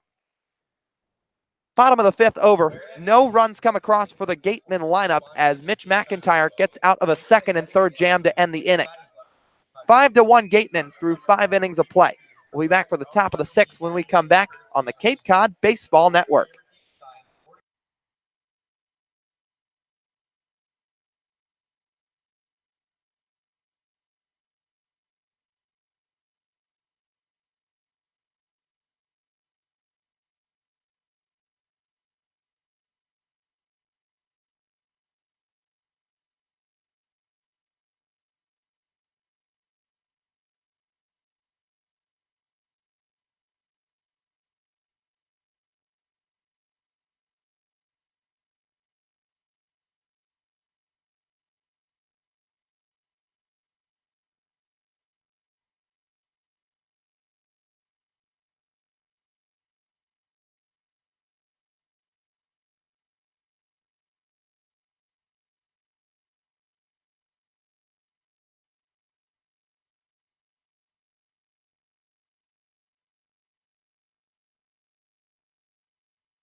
Top of the sixth set to get underway at Spillane Field. It's the Wareham Gatemen 5, the Harbor Hawks 1. And with that, a new arm on the mound for manager Jerry Weinstein's ball club. It's the left-hander Garrett Irvin out of the University of Arizona, set to take on the 2-3-4 of the Hyannis lineup. Irvin, 1-0 with a 2.25 ERA, set to make his third appearance. Rocks and fires. First pitch down low, and it's ball one. Servideo today 1 for 2. Produced the RBI single to score DeSantolo in his last at-bat. That's the one run on the board. The offering, swing and a lofting fly ball out to short center field. Moving in, Braden Ward, he settles under it and makes the grab for out number 1. So 2 pitches, 1 out for the left-hander Garrett Irvin. And now that brings up Trevor Hover. So a mini territorial cup matchup between a couple of players right here. The Wildcat Irvin from the left side, facing the Sun Devil Hover from the left side. First offering, swing and a line drive up the middle to his right, Darren Baker. Backhanded stop, flips to first in time. That meeting didn't last too long. Hover scorches one on the first pitch, but Darren Baker played it perfectly. Just one step to his right, made the play on the backhand, moving towards second base, and throws over for the second out of the inning. Now it's Brooks Carlson. In search of his first hit this afternoon as Irvin's ready. He deals the first pitch, fastball on the outside corner, strike 1. Irvin stands at 6 feet, dead even, 180 pounds, just finished his sophomore season. The offering, breaking ball, swing and a miss. Now, Irvin actually just finished his career at California Riverside City College. It's a California community college. The offering is a swing and a miss.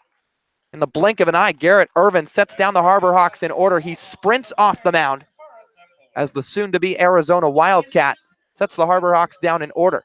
We'll go to the bottom of the sixth when we come back on the Cape Cod Baseball Network.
Bottom of the sixth here from Wareham, over the bridge just west of Cape Cod, as Mitch McIntyre is back on the mound for another inning in relief. It'll be Benjamin Sems, the Kansas shortstop, hitting from the left side. McIntyre works from the third base side of the rubber as he gets the sign, and he comes home. Fastball tapped in and out of the glove of the catcher, Hackenberg. It's 0-1. So that top of the sixth inning, we barely knew you. 1, 2, 3 in the blink of an eye. As McIntyre's ready, the 0-1, and that misses down to even up the count. Look back at that top of the sixth. Servideo flied out to center field on 2 pitches. Hover grounded out to second base on the first pitch. As now McIntyre fires home. That's popped up on the infield left side. Coming in DeSantolo, calls off the pitcher McIntyre and squeezes it. So 1 out pretty quickly to begin the bottom of the sixth, but not as quickly as that top of the sixth ended. So that first 2 at-bats from Servideo and Hover ended after 3 pitches, and then Brooks Carlson struck out pretty quickly. In fact, on 3 pitches to end the top of the 6th.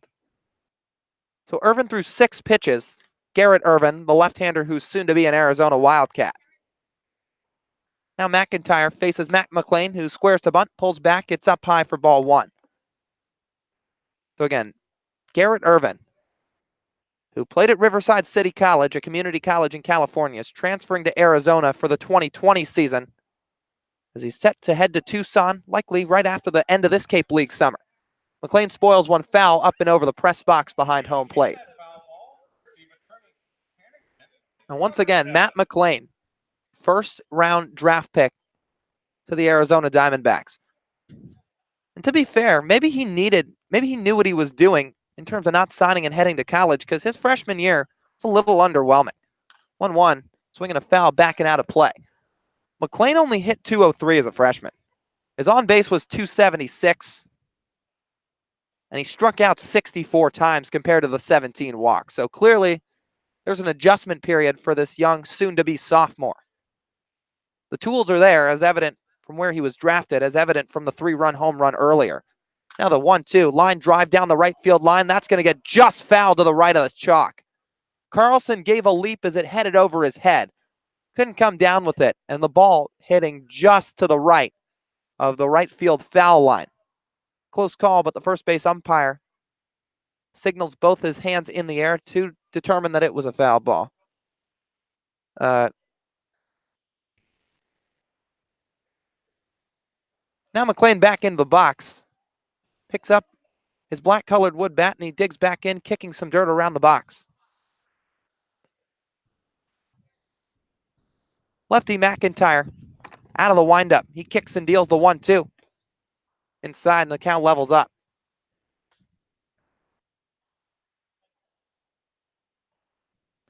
Infield playing back with 2 down, or 1 down rather, 2-2 the count. McIntyre gets the sign, fires home. It's up high, and it makes it 3-2.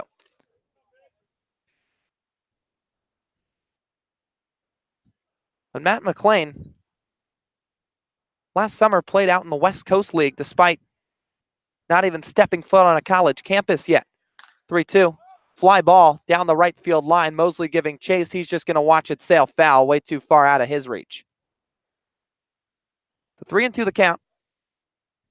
McLean's going to step out of the box to reset for a minute.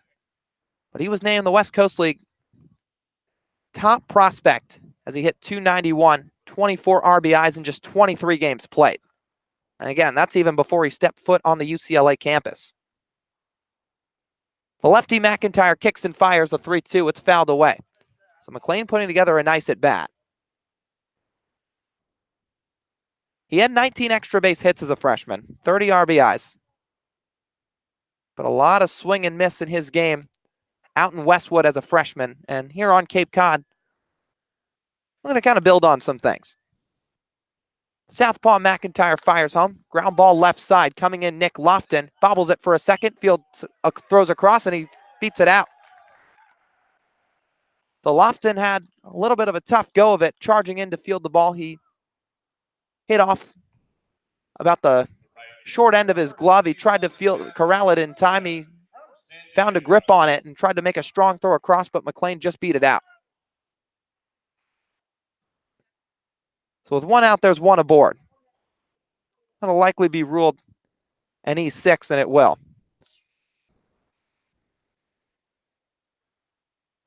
Number 9 hitter Matthew Rudick steps in from the left side. 8th of 9 lefties in the Gateman lineup as McIntyre steps off. McLean walks his way back to first. So Matt McLean's now reached base all 3 times tonight. RBI single in the 2nd, the 3-run bomb in the 4th, and reaches on an error just a minute ago. Now McIntyre's going to throw over to first, but standing up is McLean, and he only had about a 2-step lead.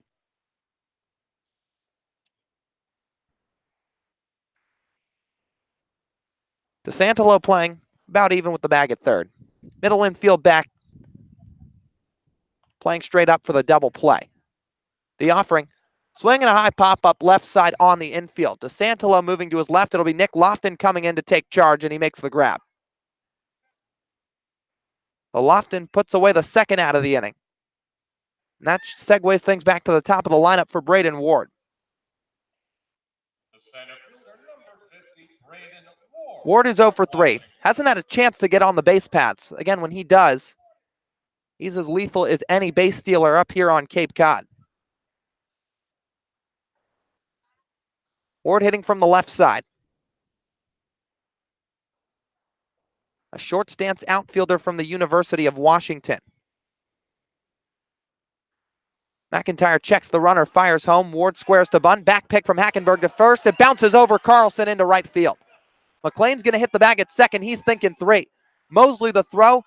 Relayed by Nick Lofton on the cutoff, or no relay, holds it right there. So Lofton fields the ball from Mosley, who had to go way to his left after a spiked throw from Adam Hackenberg on the back pick. It skipped over the mid of Brooks Carlson, sailed into right field. Mosley had to adjust quickly to pick up the baseball and get it back into the infield. Strong throw to Lofton on the cutoff, standing on the infield grass. He caught it, thought about a relay, and held right there as McLean sliding into third, no problem. Now it puts a Gateman runner in scoring position. 5-1 Wareham in the 6th inning. Pitch to Ward downstairs, and it's 2-0. So Ward stands at 5'10", just 145 pounds. But those 26 stolen bags he had in 2019 led UW, and it led the Pac-12 conference as well. Pitch from McIntyre, slap toward the left side to Santalo, fields it moving to his left, throws across in time. Oh, and a late call. They're going to call him safe at first. My goodness. So they're going to say Carlson couldn't quite keep his foot on the bag. A run comes home to score, and as a result, it's 6-1 Gateman, and Chad Gassman's going to go out to have a word. So Gassman already ejected in game 1 yesterday in one of 2 games of a doubleheader, and he's going to have a couple of words for the first base umpire. It's hard to tell from here. It seemed like Carlson kept his foot on the bag, but a late call from the first base umpire, and Chad Gassman's walking down the first base line. Not getting too colorful. Just exchanged a few words, and he now makes his way back to the dugout. So now that brings up Darren Baker as Wareham holds a 5-run lead.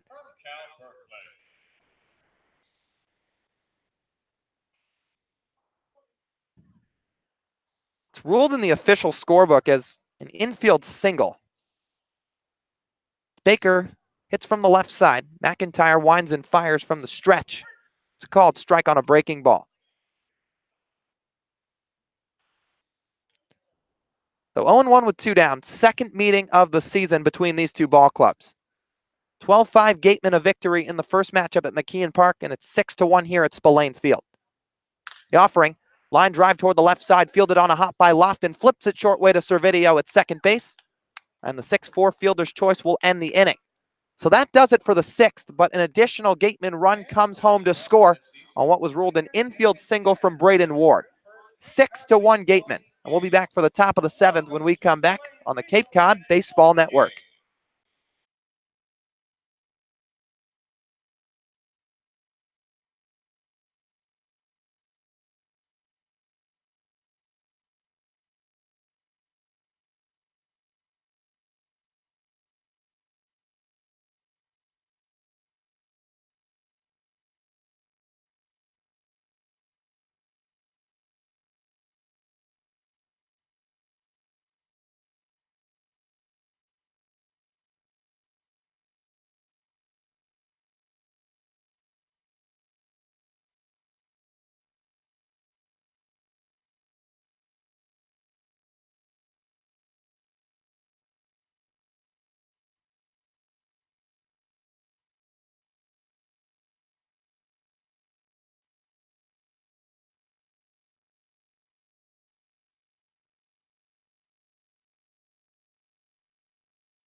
To the top of the 7th we go here from Spillane Field in Wareham. It'll be Hunter Goodman, the Memphis designated hitter, set to lead things off as Garrett Irvin's back on the mound. The lefty, working from the right side of the rubber, fires home, spikes one in the dirt. It's 1-0. So Irvin pretty economical, to say the least, in the top of the 6th. 1, 2, 3. First 2 at-bats concluding on 3 pitches. That misses down to Goodman. It's 2-0. So he's already thrown 2 pitches here in the top of the 7th, and it equates to the amount he threw to the first 2 batters in the 6th. Goodman grounds one down the third baseline, foul.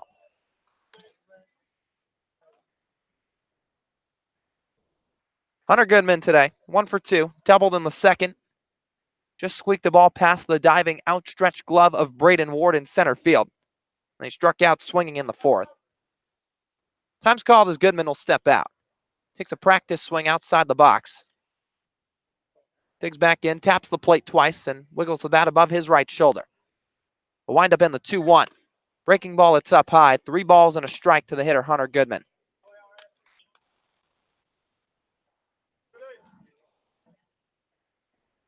Irvin gets the sign. Into the motions, the 3-1, swing and a miss.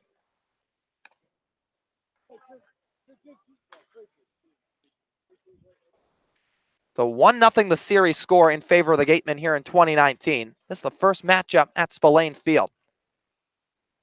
Irvin will step off the mound. Wareham in 2018 won the series between these 2 ball clubs 4-2. And they won all 3 here at Spillane Field. Now the offering.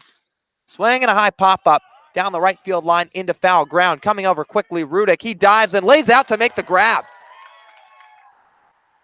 Nice play by Matthew Rudick out in right field, charging in quickly at the last second. He had about a half a body length of a dive to come up with the baseball.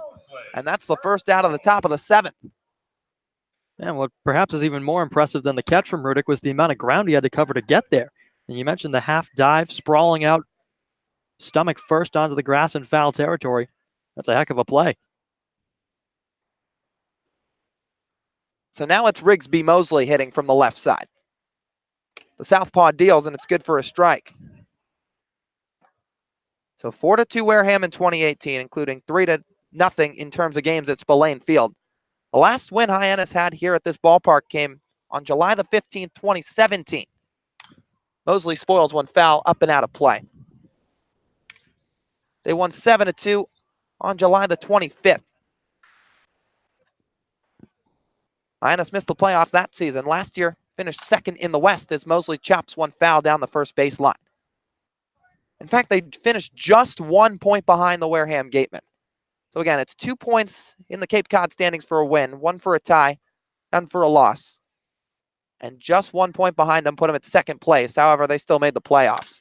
Mosley slaps one to the right side, hugging the line. It's a fair ball, backhanded by Teeter. He takes it himself to the bag, and there's 2 away.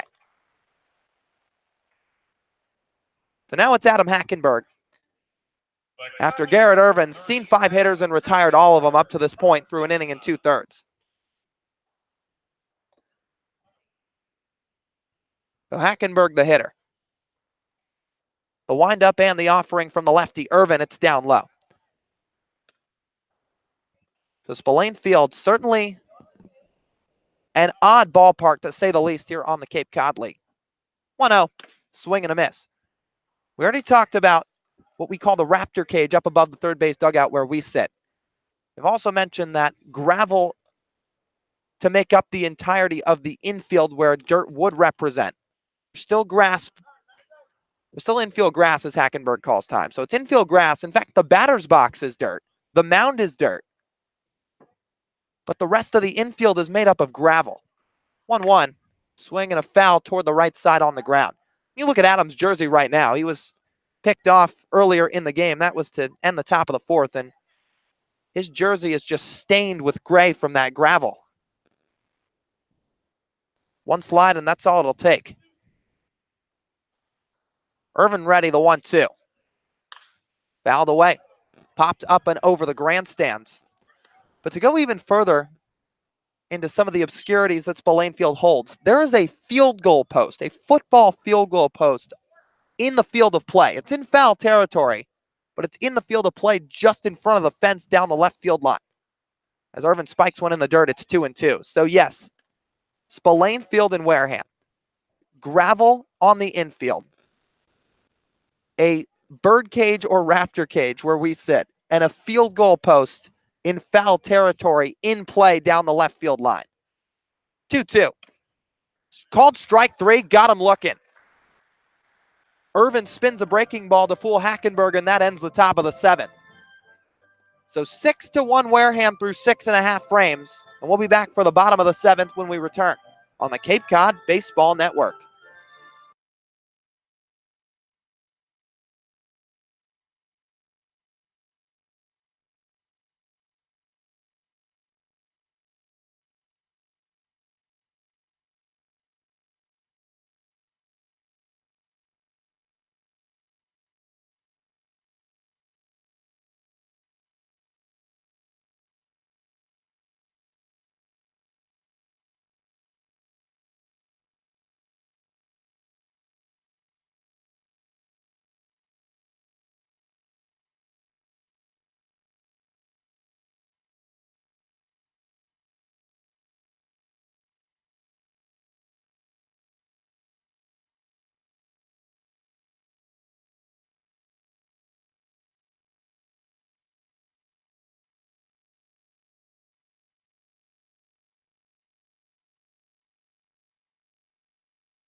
Coming back to you from Spillane Field in Wareham. It's the home team, Gateman, currently with a 5-run advantage, coming back to the plate in the bottom half of the seventh inning against a new arm on the mound for Hyannis. It's the right-hander from Virginia, Griff McGarry, making his second appearance on the Cape this summer. His first out of relief. He's gone 2 innings, given up 1 hit, 1 earned, walked 2, struck out the same amount. And he has a 4.5 ERA as Dallas Beaver steps in batting from the left side. So Wareham has put 6 on the board against the Harbor Hawks, coming off a winning game 2 of a doubleheader yesterday as a fastball off the glove of Hackenberg, and it trickles to the backstop, 1 ball, no strikes. So Mitch McIntyre's day is done. The right-hander, McGarry on in relief, the 1-0. Fastball paints the outside corner for a strike to even the count. So the Hyannis bats that were so good in game 2 yesterday, we're trying to keep it rolling tonight. Has not been the case. The 1-1, fastball high. 2 balls and a strike. Yeah, and McGarry in on relief, like you said, this is his first hitter. For Mitch McIntyre, went 3 innings today after relieving Holt Jones. Gave up 3 hits, 2 runs, only 1 earned. 1 walk, but didn't strike anybody out. Next offering from McGarry is sliced foul up and over the backstop, off to the left. Well, Lyle, you talked about the unorthodox place that is Spillane Field. There's a school building right behind us, and there is no net to protect those windows, so any foul ball could strike glass. The 2-2. Up high, count runs full. And there's grandstand bleachers that extend down the first baseline and past the Wareham dugout. Stands off to our left here of the Raptor cage, as you like to call it, as here comes the payoff from McGarry. Fastball swung on and missed, and foul tipped off the glove of Hackenberg. So the count will stay put as Beaver just barely skinning the bottom of the baseball to stay alive. McGarry, hard-throwing right-hander, struck out 64 in his sophomore season for the Cavaliers. Winds and fires the next 3-2. Fastball swung on and missed. That's in the glove of Hackenberg, strike 3. So Beaver goes down, and that'll give way to Del Castillo with one away. And a good job by McGarry just raising the eye level with that fastball. He gets Beaver swinging. But yeah, it's an odd ballpark. Let's say that for one. I mean, it's clearly an old football field because we talked about the goalpost that's closer to us on our left, just in front of the fence down the left field line. There's also another field goal post that's just beyond the fence in right center field. So if you're looking at the field from the third base line, there's 2 field goal posts, and then there's a big grandstand of bleachers all the way out behind the fence here at Spillane Field. McGarry's first offering to Del Castillo went for a strike. And Lyle, I'd take that a step further. You mentioned the old football field. It looks like the fence that goes around the perimeter of the field of play here at Spillane might be a temporary fence. It's the 0-1 on the way. Breaking ball catches the inside part for a strike, 0-2. Well, you could be right. I mean, it looks like the press box over by the grandstands beyond the fence is outdated. 0-2 fastball misses wide. Hackenberg tried to frame it, could not pick up the call. But you're right. That press box that sits in the grandstand in left center, that does look to be shut down. McGarry working with a 1-2 count here to Del Castillo. Winds and fires. Breaking ball, sliced foul. Count will hold it 1-2. We'll do it again. But there looks to be a bit of a gap underneath the fence. There's some green padding, if you will, on the fence all the way around foul pole to foul pole. As McGarry, 1-2 delivery. Fastball again, spoiled away from Del Castillo to stay alive. And you might be right. Maybe it is a temporary fence. I know Falmouth's fence is temporary because they'll use that as a track and field. They'll use Gov Fuller Field for track and field meets. But maybe here at Spillane Field, also a temporary fence. McGarry's 1-2, looking for a strikeout, doesn't get it there. Fires a fastball that missed wide. So the count draws even at 2-2 to the Miami Hurricane. 0 for 2 with a walk to this point as he bats here in the 7th. Wareham on top 6-1 from Spillane Field. McGarry's 2-2. Breaking ball again popped up foul, drifting behind the fence and over on top of the school building. So Del Castillo putting up a tough fight out of the DH spot. Batting cleanup tonight for Wareham. But this is a field here at Spillane that I'm willing to bet a lot of these players have never seen one like it before. Between the gravel playing surface and other things, as a 2-2 fastball is lined, and that's going to fall in front of Trevor Hauber and left, a base hit. So Del Castillo finds his way aboard with 1 down. That'll bring up Jacob Teeter. And he just slices one the other way. A good piece of hitting. Sees the fastball in the outer half of the plate and stays with it. And for Del Castillo, that's his first hit of the day. Reaches base for the 2nd time. And the Gatemen, who are already up 5, looking to build on this lead a little bit. Well, here's a guy in Jacob Teeter. One of the many lefties in the lineup tonight featured for Wareham that's been aboard 3 times. All 3 singles. 1 in the 2nd, 1 in the 4th, and 1 in the 5th. And now batting here in the 7th, looking to extend upon what's been a day to remember. The 1 on and 1 out. McGarry out of the stretch. Glove tucked under his left shoulder. Now he comes set at the belt.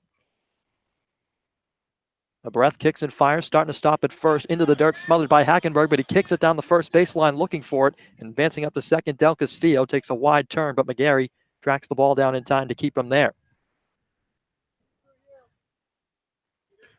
Yeah, and Hackenberg just couldn't quite corral that one. Like you said, it went way up the first baseline, so it gave the runner Del Castillo an easy pass to second. So McGarry behind 1-0 now to Teeter, runner in scoring position. Wareham trying to build on a 5-run advantage. Pitch, fastball outside. 2 balls and no strikes, Teeter in front.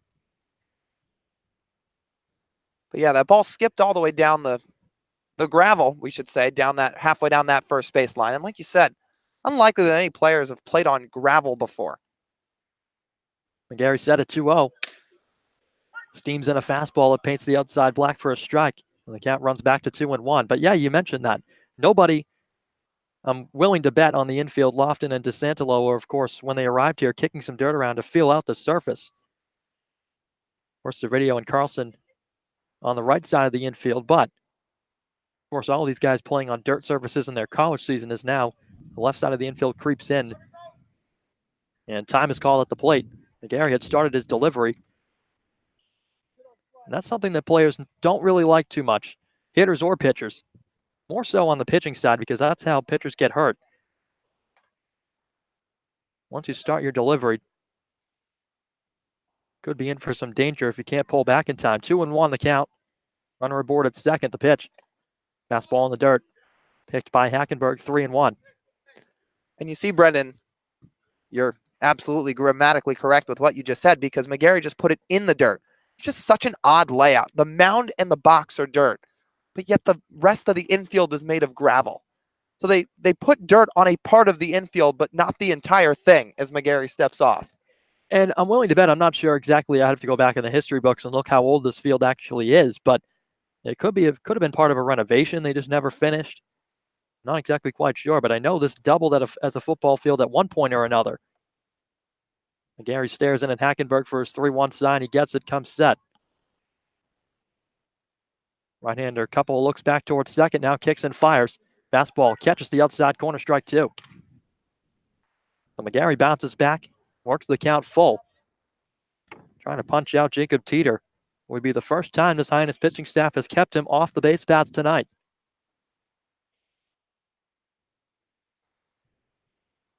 Right-hander working ever so calmly on the mound.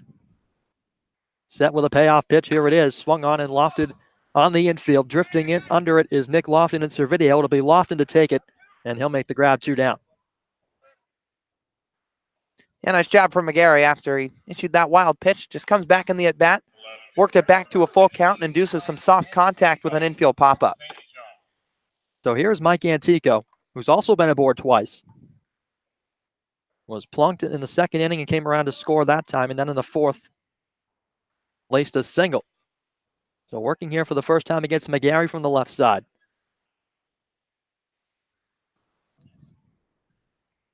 Runner in scoring position, 2 down for Wareham in the bottom of the 7th. McGarry kicks and fires, fastball in the dirt, knocked down by Hackenberg. Well, let's say this, Brendan, as we probably about ready to wrap up this Spillane Field dialogue. But like you said, this has definitely either been used or is still used as a football field. But we'll wrap it up with one sentence. Certainly no Gillette Stadium, to say the least. Not at all. It's the 1-0 pitch from McGarry on the way. Is fouled back toward the backstop as it trickles all the way back toward the Wareham dugout. Off one of the support beams. So the count levels a ball and a strike to Antico. Runner aboard at second. That's Del Castillo. Got aboard courtesy of a single. A strikeout to Beaver and a pop-up from Teeter has 2 outs in the inning. The 1-1. Swung on and missed. Breaking ball smothered by Hackenberg. He's going to look back to second as the tag is not in time. The ball skipped out of the glove of Lofton as he tried to apply the tag to the rib cage of Del Castillo. His uniform is now drenched in that gray gravel that we talked about. Just such an odd sentence to say. Drenched in gray gravel. You never think about that. It's always dirt stains and grass stains, but never gravel. Only here at Spillane Field. So McGarry set for a 1-2. Kicks and delivers. Fastball again. Punched foul. So a ball and 2 strikes to the St. John's product. Right-hander McGarry trying to work a clean 7th. If you're just joining us, 6-1. Wareham on top of Hyannis, who picked up their first win last night. A lot of work to do if they want to come back and get a second. McGarry's 1-2.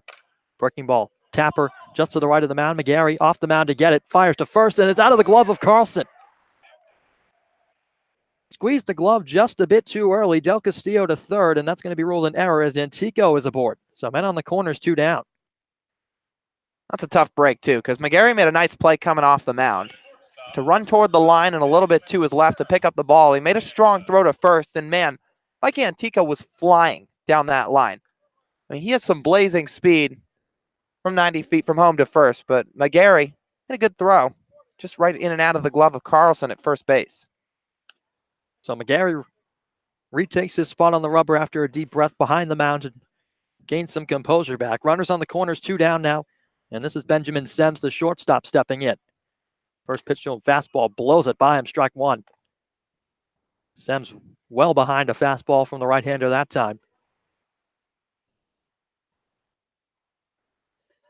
So McGarry was one pitch away from working out of the inning, and he got that ground ball pitch. Just skipped out of the glove of the first baseman, Brooks Carlson, who's now holding the runner, Antico, aboard. Breaking ball sliced to the left and into the netting. That's protecting the bleachers down here on the third baseline.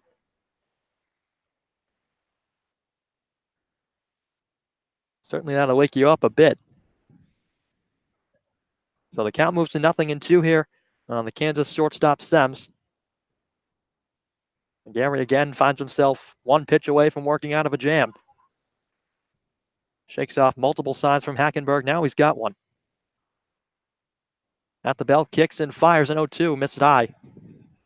1 ball and 2 strikes.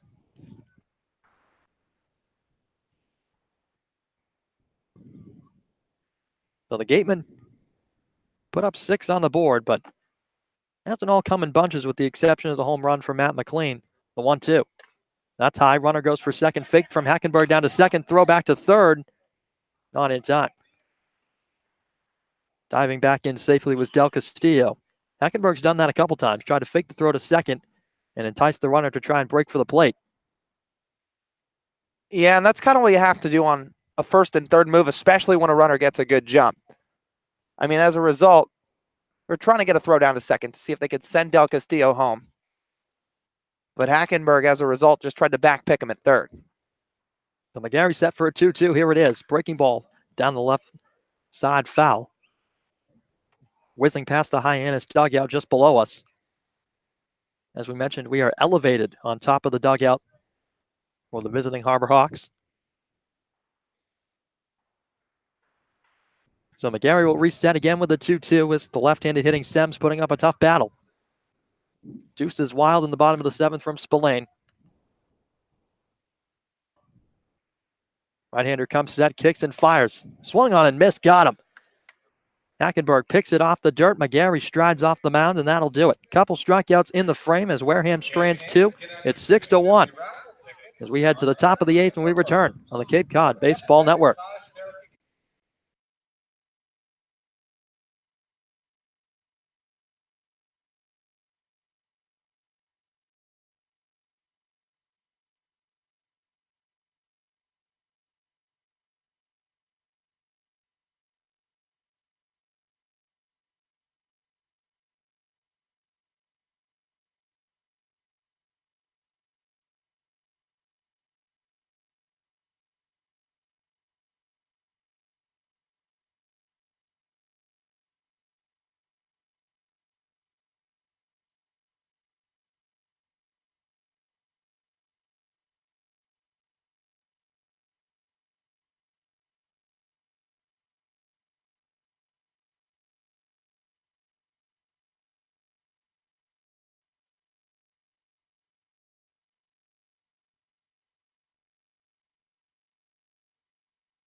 Top of the 8th inning from Spillane Field. It's the Gatemen 6, the Harbor Hawks 1. As the blue and orange offense coming back to the dish, trying to get something going. It's Jared DeSantelo, Bryce Teodosio, and Nick Lofton due up against the southpaw Garrett Irvin. First pitch from the lefty. Fastball high to DeSantelo, 1-0. Jared tonight, 1 for 2. Had a single and came around to score in the 3rd and then bounced one to short in the 5th. Irvin working quickly, pumps in a fastball that missed just high. 2 balls and no strikes. The Hyannis offense tonight came in tied for 7th in the CCBL in runs, as that's a strike on the outside corner from Irvin. 3 straight fastballs to begin this at bat to DeSantelo. 36 runs have been plated by this Hyannis offense to be exact. They'll make it 37 now with the 1 tacked on tonight. 2-1 pitch, breaking ball, looping, dropping in for a strike on the inside corner, and the count is even. So Jared, the FAU third baseman, seeing action tonight, as he has so often throughout the first 11 games for Hyannis this season. 2-2 breaking ball misses, and the count swells full.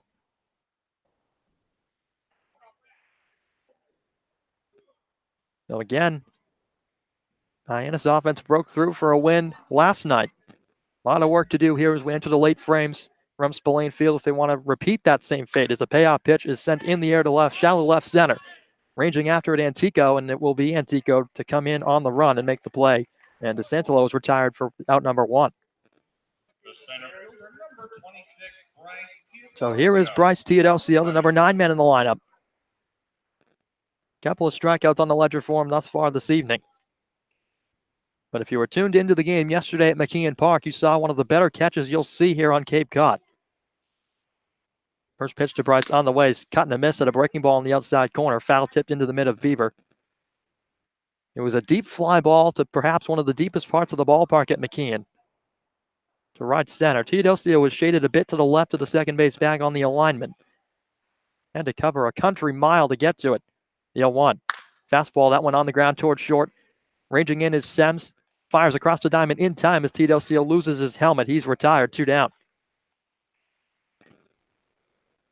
So a fine play from the shortstop Sems, who fielded it on the glove side, right on top of the gravel. So Teodosio is set down, and quickly 2 outs now for the top of the lineup, Nick Lofton. But getting back to that Teodosio catch for just a second. Ranged back to the wall. Jumped up, right foot on the fence. Extended the glove hand and robbed what would have been a 2-run homer. Jackie Bradley-esque as a breaking ball missed to Nick Lofton. Of course, Jackie Bradley, the center fielder for the Red Sox, played center field here many years ago when it was the Hyannis Mets. Count evens 1-1 on Lofton. Fastball painted the outside black. Irvin's 1-1 on the way. Breaking ball, that's in the dirt. Lofton watches it go by and kicks some dirt off the plate that the ball had left as residue. So 2-1 to the Baylor shortstop. Irvin kicks and fires. Breaking ball, that's in there for a strike, and the count is even. Deuces wild. Lofton tonight is yet to reach base after reaching 5 times, picking up 5 hits yesterday. The 2-2. Swung on and lined into left center, but right at the left fielder, Antico. He lines it up and makes the grab, and that retires the side. 3 up, 3 down for Hyannis. Bottom 8 coming up. A quick getting for the Wareham Gatemen. It's the Gatemen 6, Hyannis 1. When we return on the Cape Cod Baseball Network.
back from Spillane Field for action in the bottom of the 8th. It's a new pitcher from one Virginia Cavalier to the next. It's the right-hander Kyle Witten on the hill, making his 4th appearance of his Cape League summer. 4 2/3 for him thus far. He's given up 9 hits, 7 earned, walked 5, struck out 4. Has taken a loss, and an ERA of 13.5. Looking to lower that as he calls out Hackenberg before the first pitch of the inning. Due up for Wareham, 8-9-1. Matt McLean from UCLA, Matt Rudick, and Braden Ward. So McLean digs in, has been aboard 3 times today. Of course, he had that monster home run that came back in the 4th inning that plated 3 and broke this one open for the Gatemen. Reached on an error from Nick Lofton, bobbled a ground ball. That came in the 6th inning, and then just a regular old single back in the 2nd. Batting here in the 8th with his Wareham Gatemen on top by 5, 6-1. Witten stands directly on top of the rubber. Out of the windup, kicks and fires. Fastball in the dirt to start the inning, 1-0.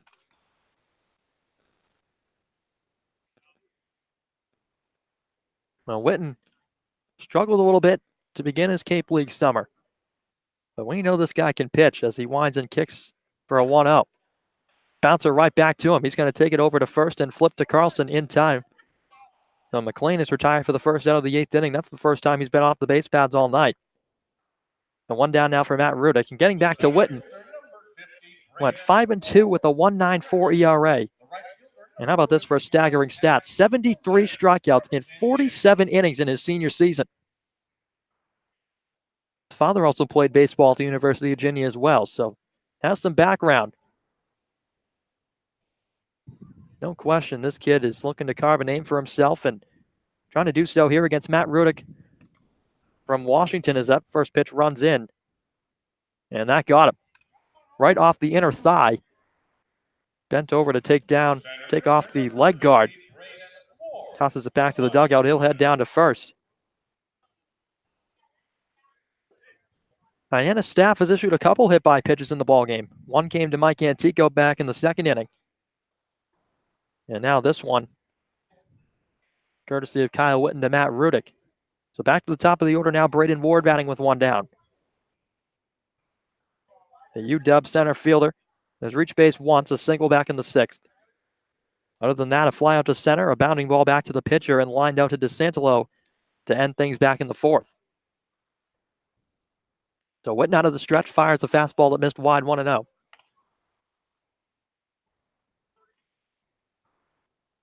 Then for Hyannis, just one you perhaps are going to want to flush if they can't find a way to come back and tie or win this ball game. Witten to pause, couple looks back toward first, now the 1-0. Fastball just a bit low below the knees. 2 balls and no strikes to Ward. Pitching staff that came into tonight, well, the highest ERA in the league at 7.46, but it has come down over the course of the past 3 or 4 games. They were shut out in games last week on Monday and Wednesday at the hands of the Orleans Firebirds and Brewster Whitecaps. And of course, lost 7-2 in game 1 yesterday at the hands of Harwich, and then picked up W number 1 on the season in game 2 last night. Time is called as Witten steps off, and looking back toward the dugout, Braden Ward. And now the Wareham manager has emerged from the dugout and giving some words to the home plate umpires.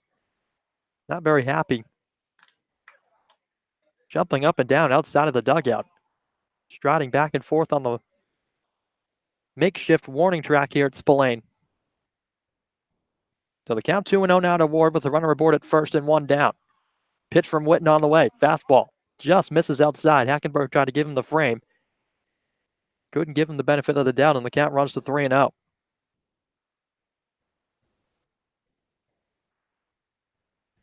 Lights are on here at Spillane as nightfall has fully emerged on the ballpark. Witten comes set. A quick look back to Rudick at first. Now he turns and fires. Back in safely with a dive. Getting that left hand back to the back corner of the bag was Rudick.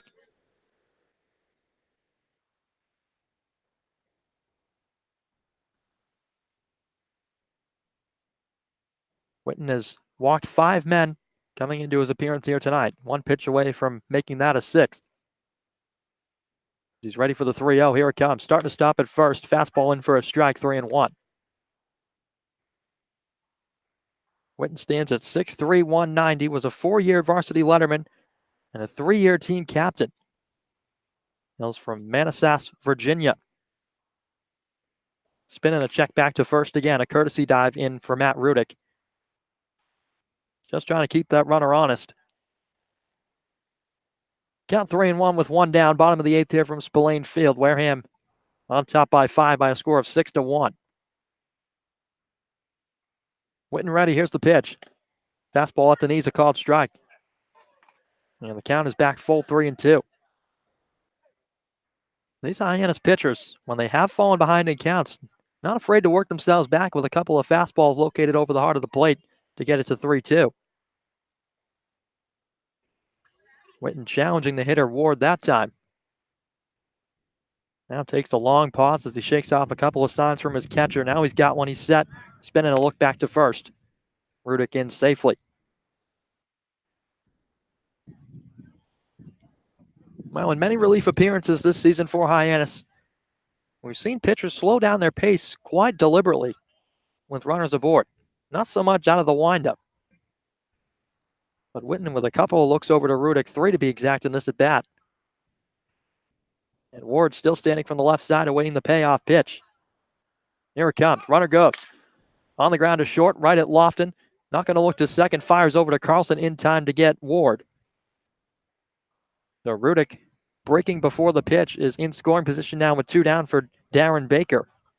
The second baseman, number 11, Darren Baker. So Nick Lofton has been busy out there at shortstop tonight. Couple of routine plays, bobbled one. But nonetheless, a strong night defensively for Nick. Got himself a day to remember yesterday as part of a doubleheader, launched a home run and extended the Hyannis lead to what was 7-1 at the time over Harwich. So here's Darren Baker, looks at a fastball low and away. 1 ball and no strikes. Tonight for Darren, couple of flyouts, a strikeout, and bounce into a fielder's choice. So he's 0 for 4. Has a runner in scoring position with a chance to pick up an RBI. Witten look back towards second. Will kick and deliver a 1-0. Fastball on the ground toward Lofton again, ranging well to his left, and it skips out of the glove and onto the gravel. Not really much of a chance to get Darren Baker. He beats out an infield single, and that's going to put runners on the corners now for Dallas Beaver. The catcher, number 35, Dallas Beaver. So Lofton had a long way to go to get to that one. As I just mentioned, Wareham has kept him busy, and that was another tough play. So the sure-handed Nick Lofton, the Baylor Bear, out at shortstop. And a nice play to save it from going into the outfield as DeSantolo was ranging to cover the bag at third. So 2 on and 2 down now for Beaver, the UCF catcher. First pitch to him. Broken bat, flare into left. That's a base hit, and a run's going to come in. Matt Rudick crosses the plate to score. The lead stretches to 7-1. It's an RBI broken bat single for Dallas Beaver. So that continues the Wareham offensive output tonight. Stretches the lead out to 7-1, and it's still 2 on, 2 out now this time for Adrian Del Castillo. Had a rough start to his evening. Couple of flyouts to Trevor Hopper and left. Made good friends with him. Walked in the 5th and was stranded at 3rd, and singled in the 7th and was stranded at that same spot. As he rips this one into left center, that's over the glove of Lofton in for a base hit. That's going to shoot the gap. Coming around to score is Darren Baker. Dallas Beaver cruises into third base and into second with an RBI double. Adrian Del Castillo. It's 8-1 Gateman.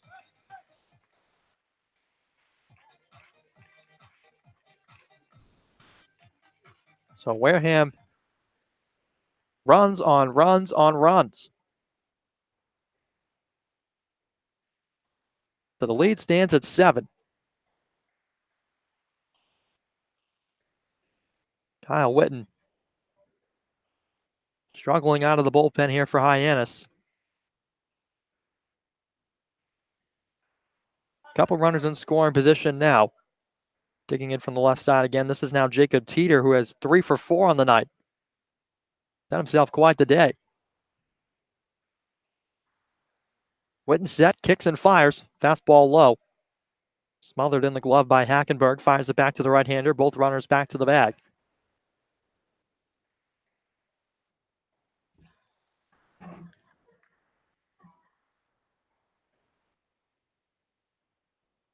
So Witten a pause before the 1-0. Here it comes. Fastball, that is into right field, a base hit. One run in to score. Del Castillo right behind him. The throw is going to be cut off by Witten. 2 runs cross the plate. It's now 10-1 Wareham.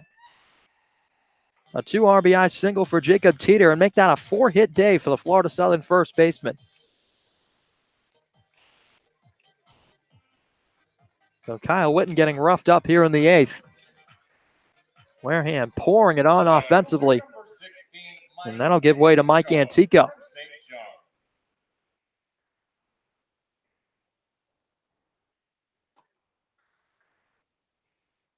So Teeter aboard at first. Antico at the dish, batting from the left side against the right-handed Witten. First pitch on the way. Breaking ball inside. So to make matters worse for Kyle Witten, not picking up the calls on the inside part of the plate. 10-1 Wareham in the bottom of the 8th from Spillane. Pitch from Witten. Fastball, a chopper right back to him on the mound. Leaps up and flips it over to Carlson at first base off the rubber, and that will end the inning.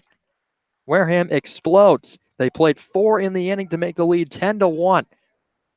Last at bats for Hyannis here from Spillane when we return on the Cape Cod Baseball Network.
Top of the 9th inning from Spillane Field. Last chance for the Hyannis Harborhawks, who trail this one by a boatload, 10-1.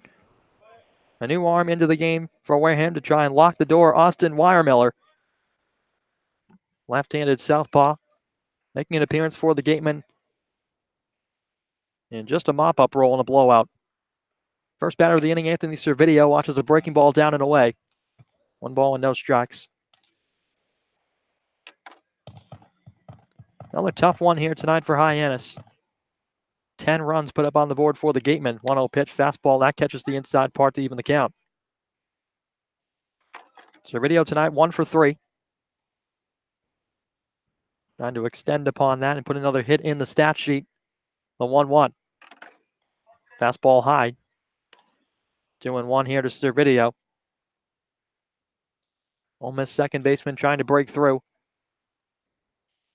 Struggled a bit upon his arrival here in Hyannis, but looking to turn things around with the bat. 2-1 fastball. That one in there at the bottom of the zone at the knees. Froze Servideo. Weiermiller featuring a lively heater. 1 strike away from setting down Servideo.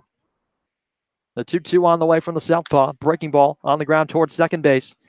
Baker scoops it up, flip to first in time, one down. And a nice job by the lefty out of Stanford, Austin Weiermiller. Just gets Servideo to put one on the ground. A pretty easy play for Baker. He just flips it over to first for the first out of the ninth. So that'll bring up the Sun Devil, Trevor Hauber, making his fourth plate appearance of the night. 0 for 2 with the walk. Batting from the left side with Hyannis down to their final 2 outs tonight. First pitch from Weiermiller. Fastball spiked in the dirt in front of the plate as it rolls over toward the backstop. So Austin will receive a new baseball on the rubber.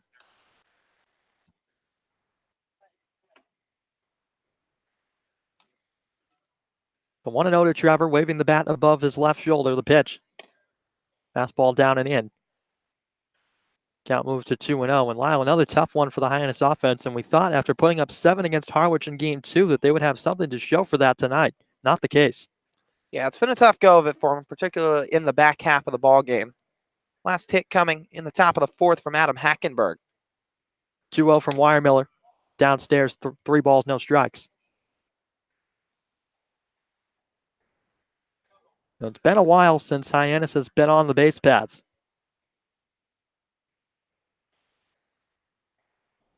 Weiermiller kicks and fires a 3-0. Fastball, get me over pitch. Right down Broadway for a strike, 3-1. Brooks Carlson due up next. And then should we get there, it'll be Hunter Goodman. The 3-1. Fastball launched into right center, sending back Ward toward the track. And he will make the catch a few feet in front of it. So 2 down. Hauber gave that one a ride, but just ran out of gas as they headed toward the wall. And here's Brooks Carlson. Yeah, Hauber drove one there, but out to the deepest part of the park. Or maybe not quite the deepest, but a deep part of the park out in center field. But for Ward, just kind of tracked it down. Gave it a ride for sure, though. That's probably out at least a couple ballparks here on the Cape. So now Carlson trying to give it a ride. So Hyannis down to their final out. Brooks Carlson batting from the right side, watches the fastball up and away for a ball 1-0. Carlson tonight 0 for 3, pair of strikeouts as well. Has not had himself the best day at the dish. 1-0 from Weiermiller. Fastball cut and a miss. Well behind it. Southpaw pumped in a big heater. 1 ball and 1 strike. Time is out at the plate. The plate umpire giving Weiermiller some time to reset as he retoes the rubber. Out of the stretch, here comes the 1-1. Fastball down and in. 2 balls and a strike. On the night winding down,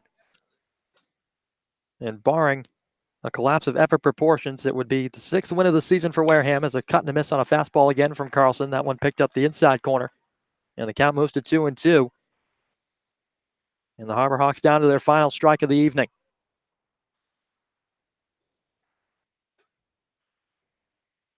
Weiermiller's 2-2. Up high. So the count now full to the Sanford first baseman, Carlson. Hyannis trying to fend off defeat for the time being. 3 balls, 2 strikes, 2 outs, nobody on. And the pitch from Weiermiller. Outside, he walked him. Or Carlson finds himself aboard for the first time. That's coming in the 9th. That'll bring up Hunter Goodman. Well, Hyannis finally gets a base runner aboard. If you date back, that'd now been 3, 6, 9, 11, 13 guys in a row that have been retired. So finally, Hyannis gets one on board, or rather,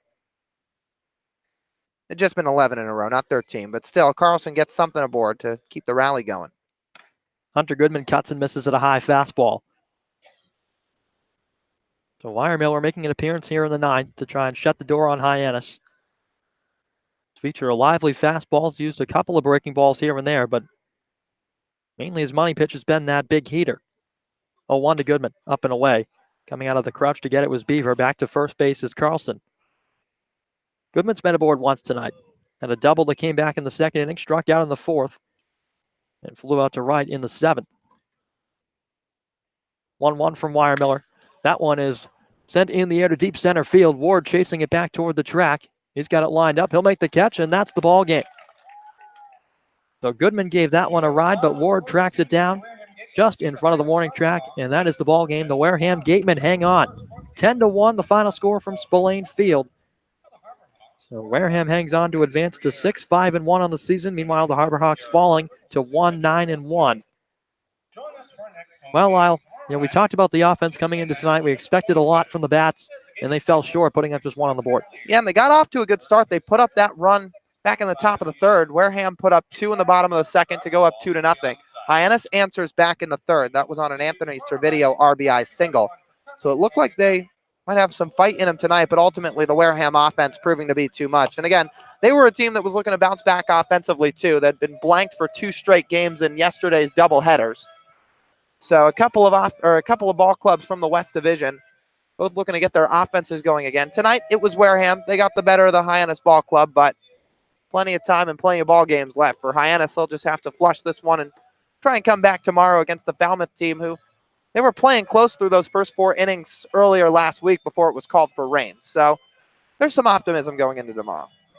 Well, once again, 10-1, the final score here tonight from Spillane Field. So Hyannis just going to have to flush this one down the toilet and return back home to McKeon Park tomorrow night for some more action. We'll have that one for you on the Cape Cod Baseball Network. But for now, Brendan Howe alongside Lyle Goldstein signing off. We'll talk to you tomorrow from McKeon Park.